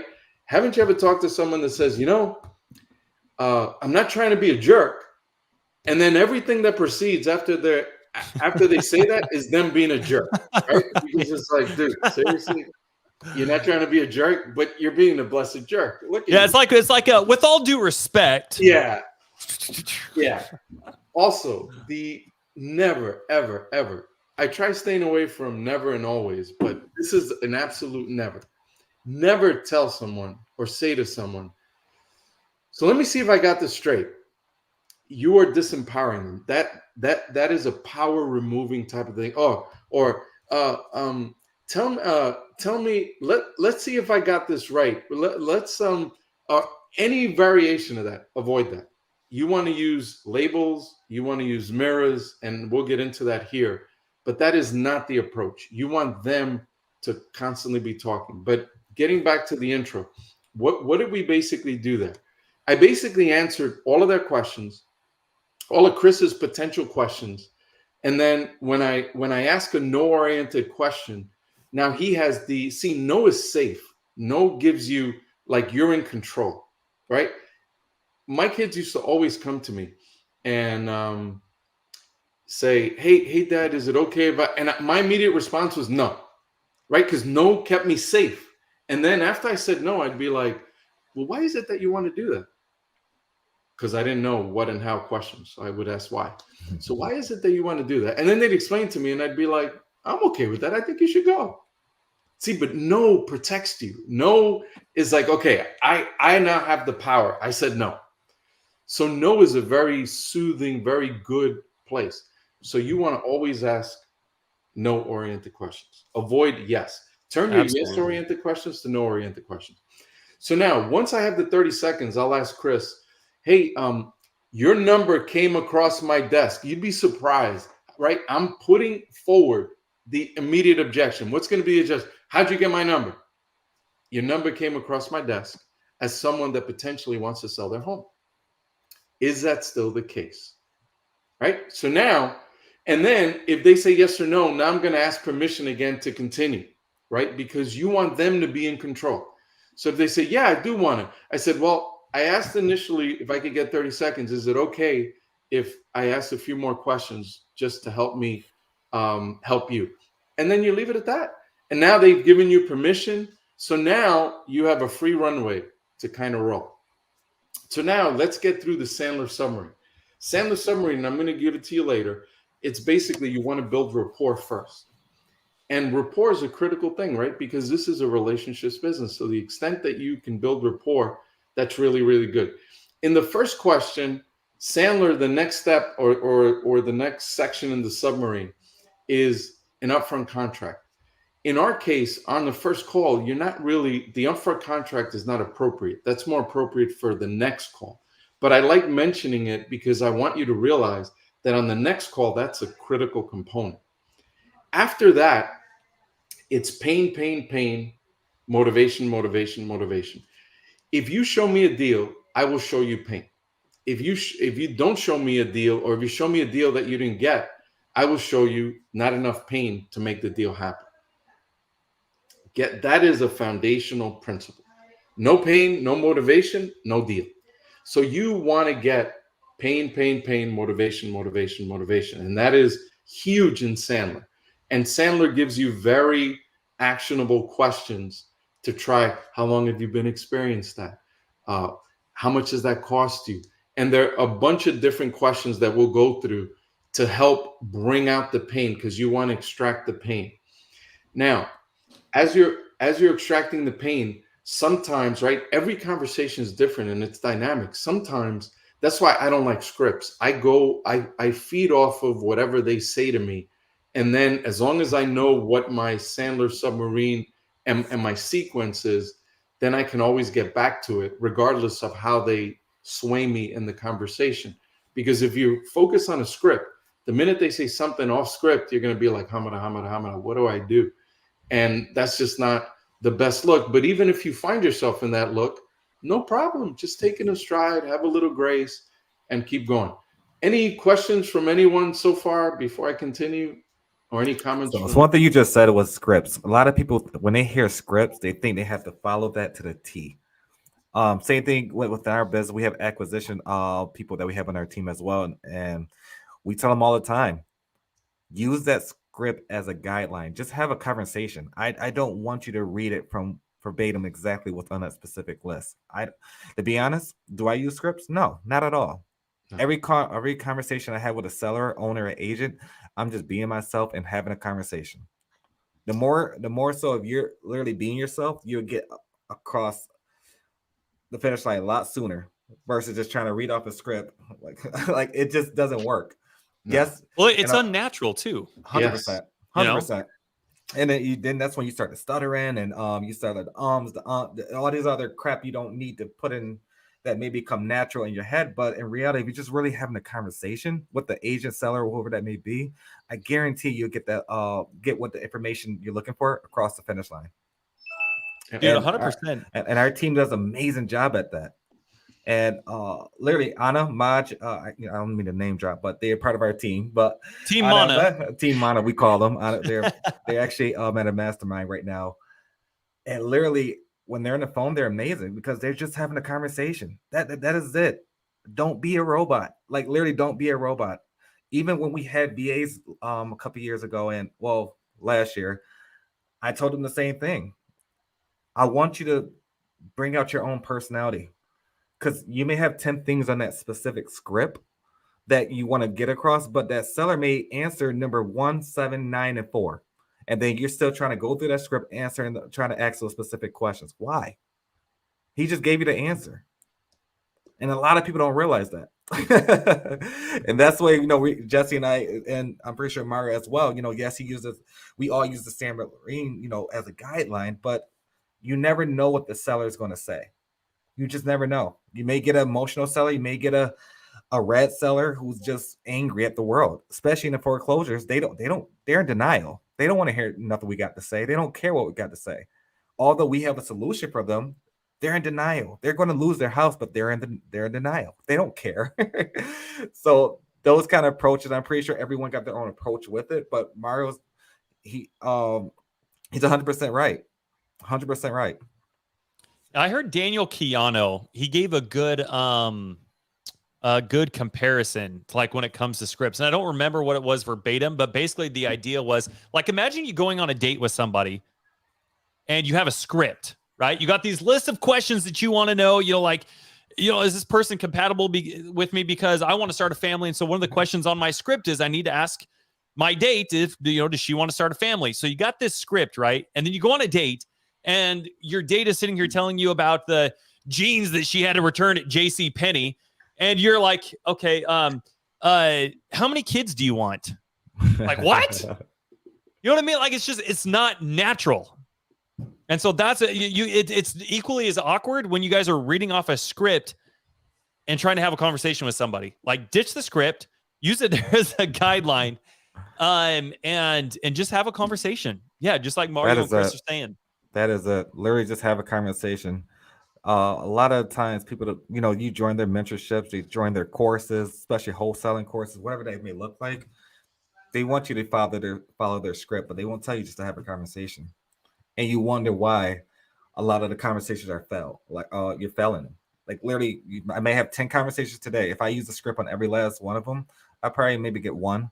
Versus if I have a conversation, all 10 conversations, like 10 perspectives, I guarantee I could probably get 6 to 7 across the finish line. And that's the way my confidence, and I know my team can execute. It's just a matter of, long story short, just have a conversation, guys. Be yourself, have a conversation. That is it. Well, Chris, what if you don't know the answers? How can you confidently go into a question and do a conversation with somebody and you don't have the answers? You don't need to know. How do you not go off a script and go in there with confidence and you don't know shit? How do you do that? More so, who not how. If you guys haven't read that book, that's an amazing book. If I'm having a conversation with a seller and they ask me something specific I don't know, no worries. I'm gonna let them know. I'm very transparent on the phone. Unfortunately, I don't have that answer for you right now, but somebody on my team can actually get back to you in regards to that specific question. It's okay to say no. It's okay. Like, it's plenty of times if you don't know the answer, it's okay. It's totally okay. I don't panic like, oh shit, you caught me off guard. Like, no, like I don't know the answer. And it's totally okay. It is totally okay. Yeah. And it's completely the best thing to do is always be transparent. Mr. and Mrs. Client, great question.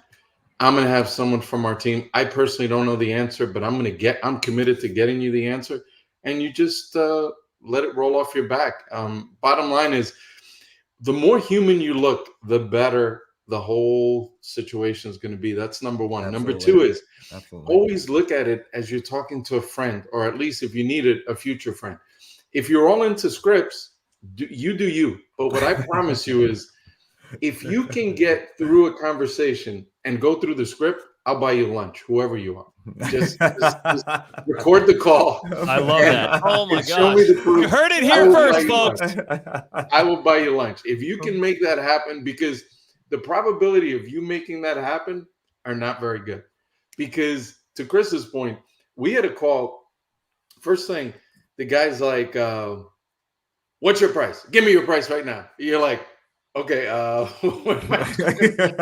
you're done. You're toast, right? If you don't know how to respond to that, you're toast. Absolutely. I think the Facebook user was trying to say, if I want to wholesale, what is the standard information should get from the agent? I think that's what they're trying to say. Facebook user, please give Facebook StreamYard to actually use your real name, please. How would you answer that question, Mario? I want a wholesaler, what's the standard info agent seller when I make a call? If I want a wholesaler, I think it's supposed to say if I am a wholesaler. Oh, okay, yeah. So the classic answer is it's best to be honest and transparent. And I'm going to give you a way to say it that is honest and transparent. If you're pressed, though, just elaborate a little more. Okay, but the line should go like this. Grab a pen and paper real quick, guys. Grab a pen and paper and write this down. Okay, keep it with you because Mario's going to give you the line. Yeah, what I wouldn't say is that you're not a wholesaler, because the minute that you're dealing with an on-market property and you have to mark that the contract's assignable, if you say you're not a wholesaler, they're going to make it non-assignable, and then you got a real problem, because now you're going to mess up your credibility. You're going to look like a liar, etc. So what you say is, you say, I am an investor. Okay, I am an investor. And we exercise, or we use, multiple exit strategies. Absolutely. Based on our due diligence, meaning based on what comes out of the inspection, and that's what you're tying it to. So if they ask you, well, what does that mean based on your due diligence? Well, I have a 10-day inspection. Based on what comes out of that inspection, we decide what we're going to do with the property. Sometimes we will buy and hold it. Sometimes, depending on the condition of the property, we'll fix and flip it. Other times, we will JV it with a member of our network, or we will share it. The word I like to use, I don't even use JV, because JV implies, well, what does that mean? We will share it with someone in our network. Absolutely. Okay. And then once you say that, you're covered. Will you wholesale? Well, yeah. And the due diligence, we realize it's outside of our wheelhouse. It's a little too messed up, and we really don't want it. So we're going to share it with someone in our network, which is what I shared with you right at the beginning when we were talking. So no matter what situation they give you, you're an investor first and foremost. You use multiple exit strategies. One of them is you either buy and hold it, you'll fix and flip it, or you'll share it with someone in your network that it fits better to their needs, if you want to elaborate on that. And that's it. That's basically the response. Yeah, that's usually my go-to as well. Depending on the exit strategy, we're not for sure which entity we're going to close in, whatever that conversation may look like. But Exactly. that's my go-to. 100%. That's my go-to. So now Luke said the same thing as well. I'm an investor, and we usually use multiple exit strategies. I love this. Luke, Thanks for taking action, man. Just throwing that out there. Thanks for taking action. You're doing amazing. Dude, thanks for being here, by the way. I thought he texted me and said he was like traveling, I think, today. Yeah, please don't get in an accident if you are traveling watching this. This is a good question, actually. Mario, in this situation with an angry, demanding price homeowner, what are some of the responses to diffuse their enragement? Yeah, so you always want to incarnate with the person. Like, you want to get in there with them. And that's always, and if they tell you, well, what's your price? You're like, absolutely. I want to get your price. We're going to give you a price. Is it okay if I find out a little more information about the property so that I can give you a price commensurate with the condition that it's in? And that's it. Because isn't it true, right? Because the next part, and this is a perfect segue, once we get to this point in the conversation, we're trying to extract motivation, pain. Here's the challenge. the conversation is going to go in all sorts of different directions. So you tried a couple of things based on what they said, and you couldn't get motivation. Then at that point, and only at that point, do I go to the conversation on the 4 pillars. Now, Brent Daniels has probably forgotten more real estate than I'll ever know. He focuses on condition, price, then timeline, then motivation. I don't do it that way. And again, I love Brent and I have the highest respect for him. I believe it's motivation, timeline, condition, and price is last. And the condition is going to justify the price. That's why I put the price last. And the motivation is critical because, again, if you don't have motivation, you don't have a deal. Don't believe me? Just test me. And if you can close a deal with no motivation, I'll buy you lunch again. So you get 2 lunch. Hope you guys are taking that down, man. Yeah, one thing with that question that was just up there. One thing Jesse and I but coach our acquisition team. We let them know to set the expectation, exactly why they're calling. Like we literally tell them all the time to set the expectation that they're not the ones that actually would give the price. My financial partner, whatever that conversation may look like, but they literally set the expectation so they don't continue to demand that specific question.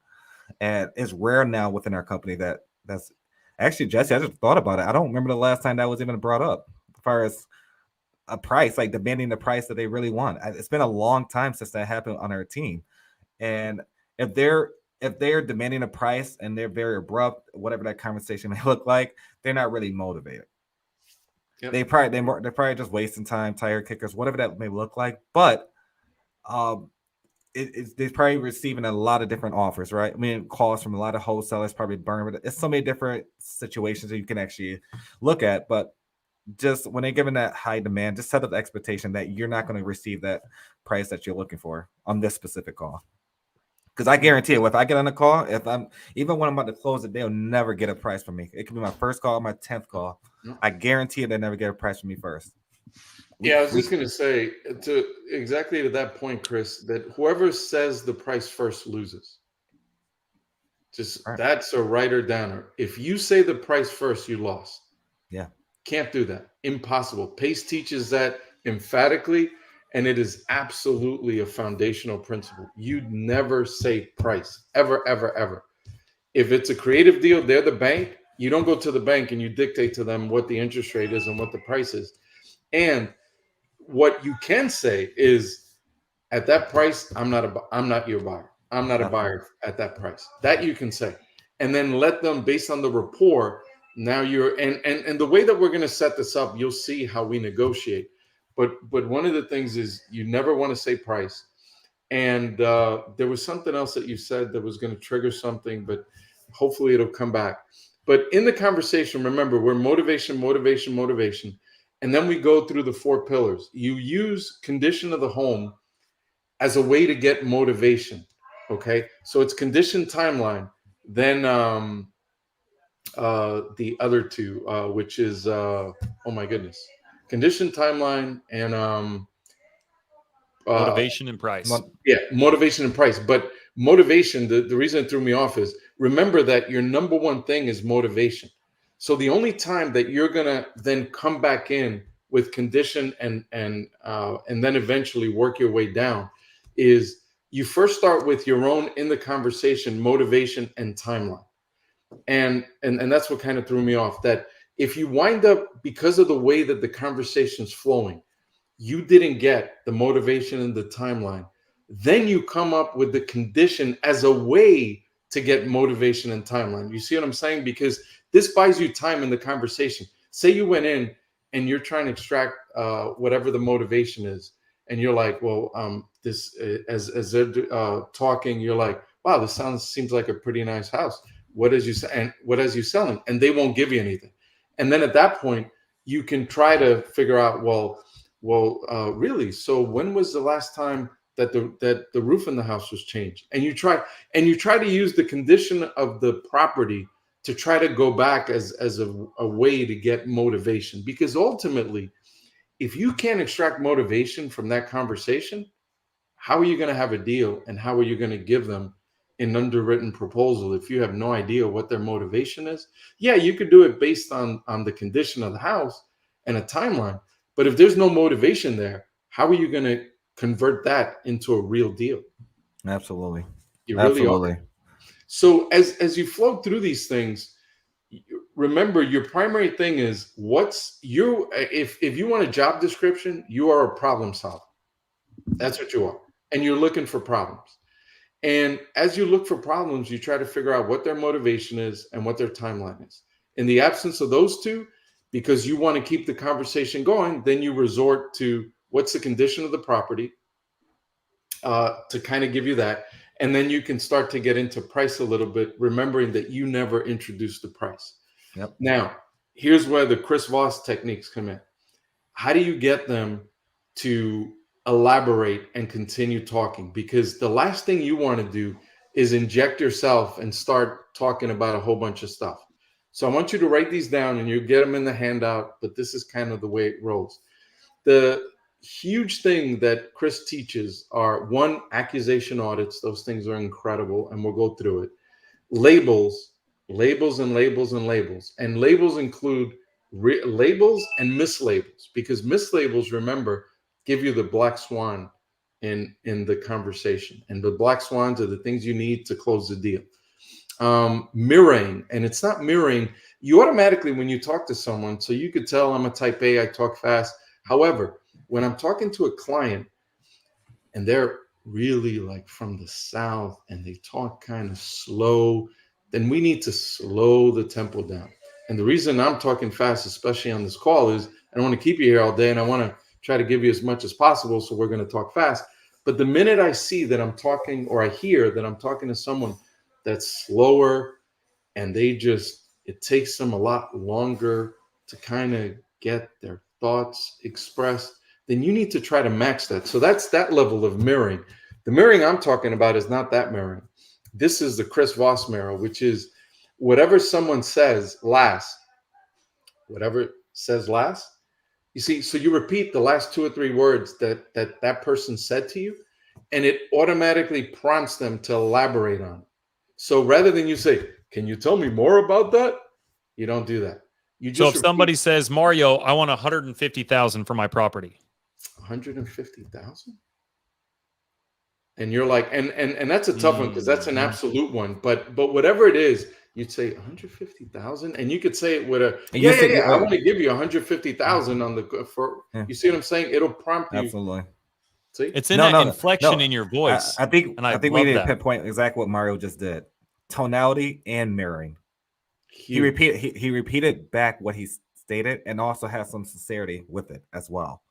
A lot of people, I think that was phenomenal what you just did.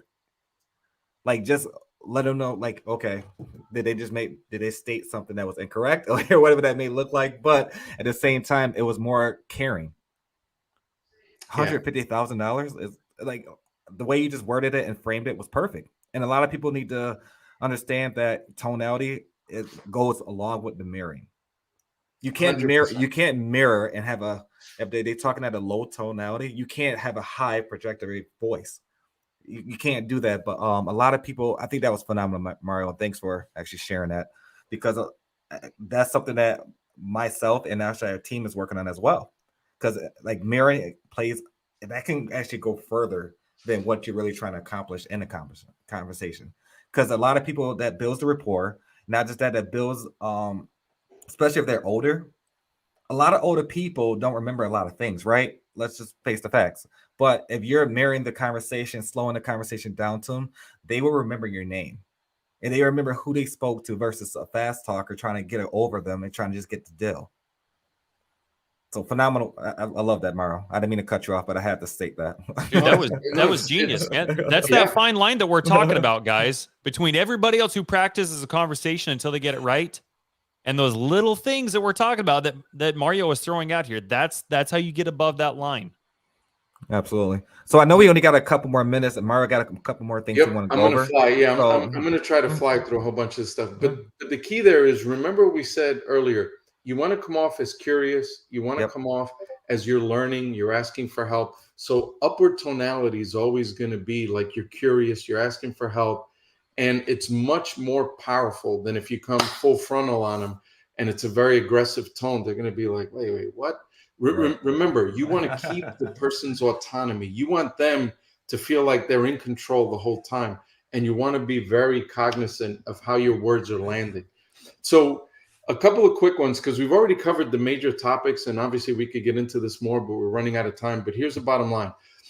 There's nothing. So labels are huge. And what are labels? Seems like, looks like, sounds like, feels like. So if you get anybody, anyone says anything, and whatever it is, rather than you say, let me see if I got this straight, you can use sounds like, this house means a lot to you. And you really have put a lot of yourself in it. And then you just let it sit there. And whenever you're asking questions, please, please, please don't volunteer answers.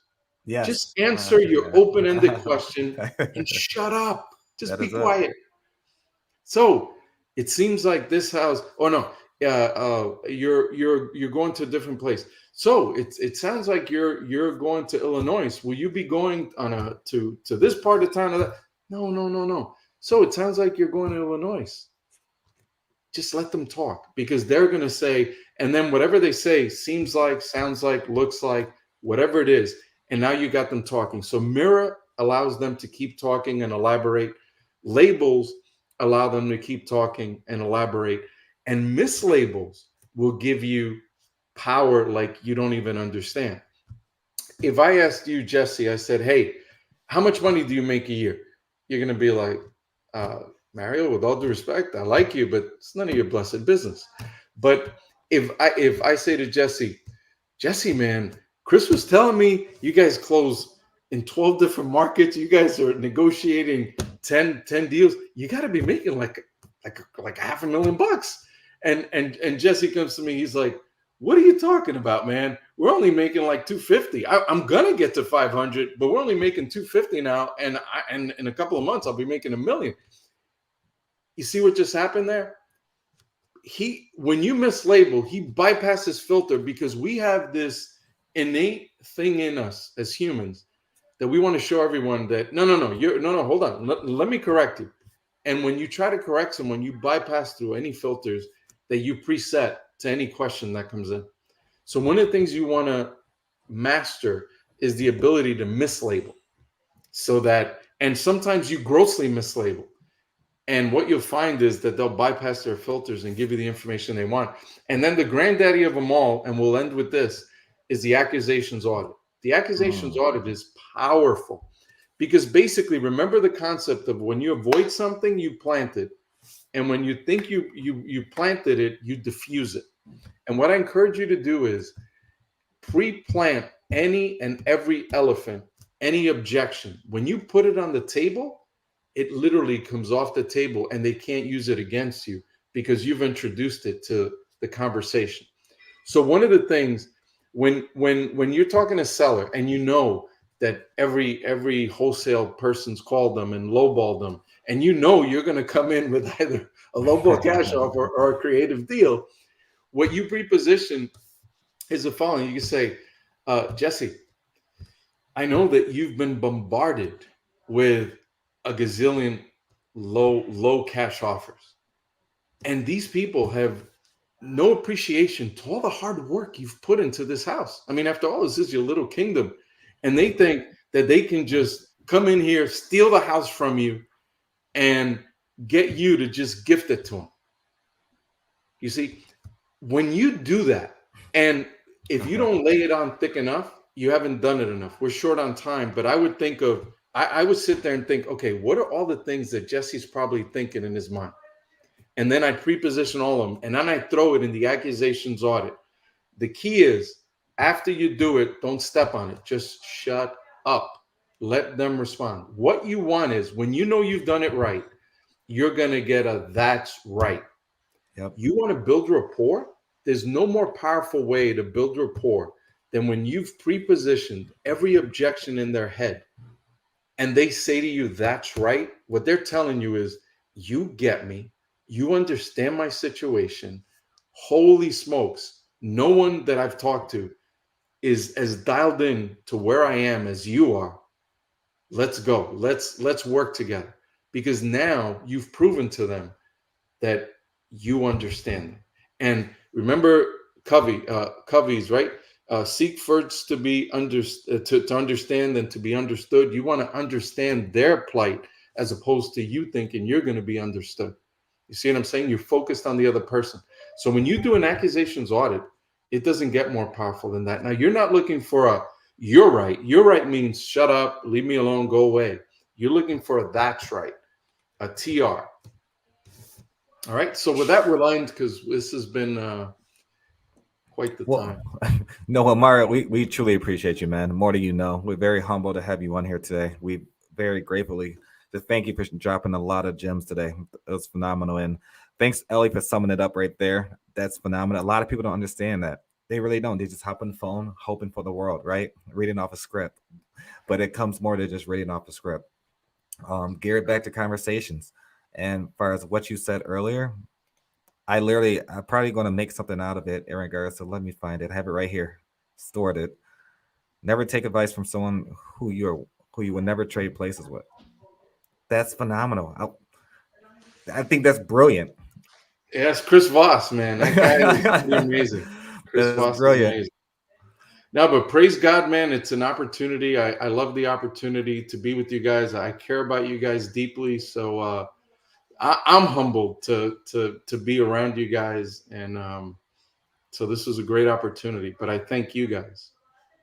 Oh, Mario, thank you, dude. The pleasure is all ours, man. We're truly humbled and blessed and grateful for taking some of your time today and come in here and drop some of these gems, man. I know me personally, I'm going to go through, I'm going to re-listen to this recording several times just so I can be very meticulous and intentional, because you dropped so many good stuff in here, man. And it's always just an opportunity at no matter what level you are to get in on these types of conversations and hear it in a different context and a different time. It may impact you, or something may stand out a little bit differently that you didn't take in before, man. So truly, I really appreciate it. I hope you guys got a lot of value from this. Listen, if you guys are watching this, give Mario some love in the comments, first of all, because this was absolutely phenomenal. He's doing his meetings Monday through Friday. Now he's switching up the times next week. Real quick, will you go over what those times are again? I know you're doing a kind of a time change. Absolutely. Monday, Wednesday, Friday, it'll be 12 noon Eastern. And then Tuesdays and Thursdays, we'll go to 8 a.m. to 9. We'll stay there. Perfect. And the reason you're going to noon is why? Because we're going to do live calls. So the first maybe 15, 20 minutes we'll practice. But then live calls. Anyone that comes with calls, we'll actually make live calls and give them live feedback. So see, what we're trying to do is, typically when you go on these accountability calls and it's a practice call, everybody's high-fiving because you kind of had the courage to do it. It's almost like congratulating someone for breathing. And listen, I'm all for I'm all for encouraging, right? Because listen, that phone, it takes guts to get on. Believe me, 100%. I was scared to death myself. So it takes guts. So you should get credit for that. But let's also give you actionable feedback that you can actually get better. And rather than it taking you 20 calls of everybody saying, you crushed it, you killed it, right? Why not make it 3 or 4 calls that, yeah, we congratulated you. Hey, good job. Here's what you did good. You did this good. How about this? Here was an opportunity. You kind of let go. Here was another opportunity that we could have expanded. So at least you give them actionable feedback. Absolutely. 100%. Guys, if you guys got value from this today, screenshot this. Go share this with somebody. Go share this in the creative group. Go share this on your Facebook page. Go share this with somebody. And not only don't share it with it, but share something you guys learned. Because Mario dropped countless freaking gems today. I hope everybody had notes. I'm so glad that we have this recorded so everybody can go back and re-listen to it and take notes again. Like I said, I'm certainly going to. But go in here and share this with somebody. That's your guys' fee. Okay, for being in here. Yeah, and please tag Pace. Somebody tag Pace so that he can get. We will. You're fine. Definitely tag Pace. We see the thing is we want to get Pace on here. Would you guys like to get Pace on here and have like a 10 to 15 minute conversation? And we only can imagine what Pace is going to say, right? And what he possibly, the gems he's going to drop. But 100%. Yep. 2 quick links, because I promised them I want to be consistent, and I can't type in the chat for whatever reason. But it's sub2.co. So subto.co never split the difference. So NSTD. So never split. So the initials are never split the difference. That's going to give you the PDF for the Chris Voss's Black Swan group. And Mark, then you send me the text so I could put in the link just so yeah, they I'm can going to have it as send well. it to you via text. And then the other one, the other link for Sandler is sub2.co/SPS for Sandler Pain System. But let me send them to you via text, Chris, so you have both.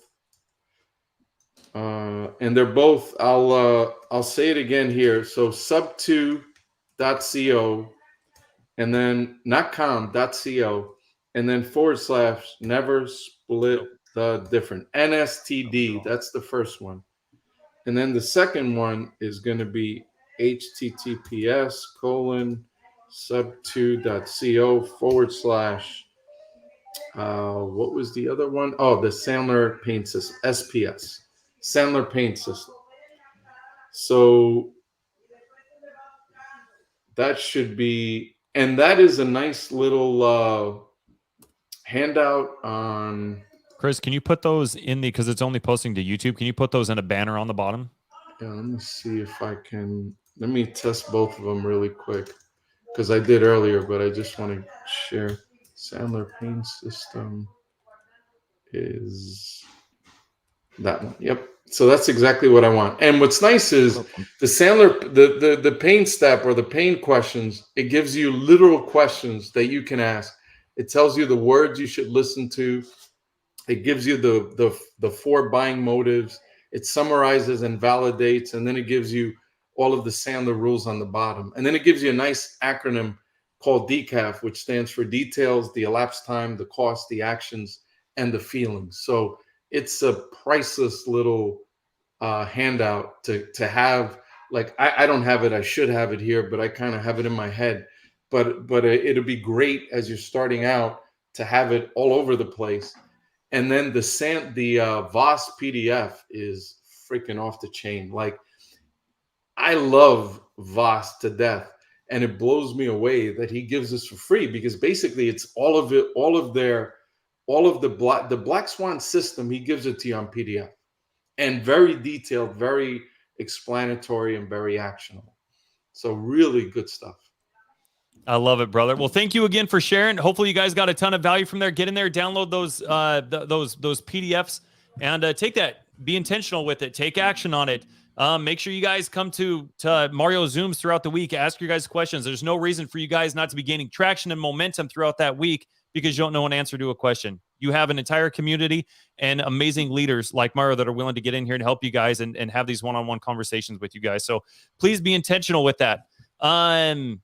If you guys are watching this on Facebook, you guys can catch this this episode on our YouTube channels as well. If you guys go find Chris and I on our YouTube channel, then Mario's going to be building his social media and doing more on that as well. So please go follow him and make sure you guys subscribe and see what he's doing, because all this content, all these gems and everything, Mario is dropping that on the freaking daily. Brother, I appreciate you. I love Appreciate you. you guys, man. Thank you love so you much guys. for the You guys are opportunity. awesome. Appreciate it. You guys have an awesome day.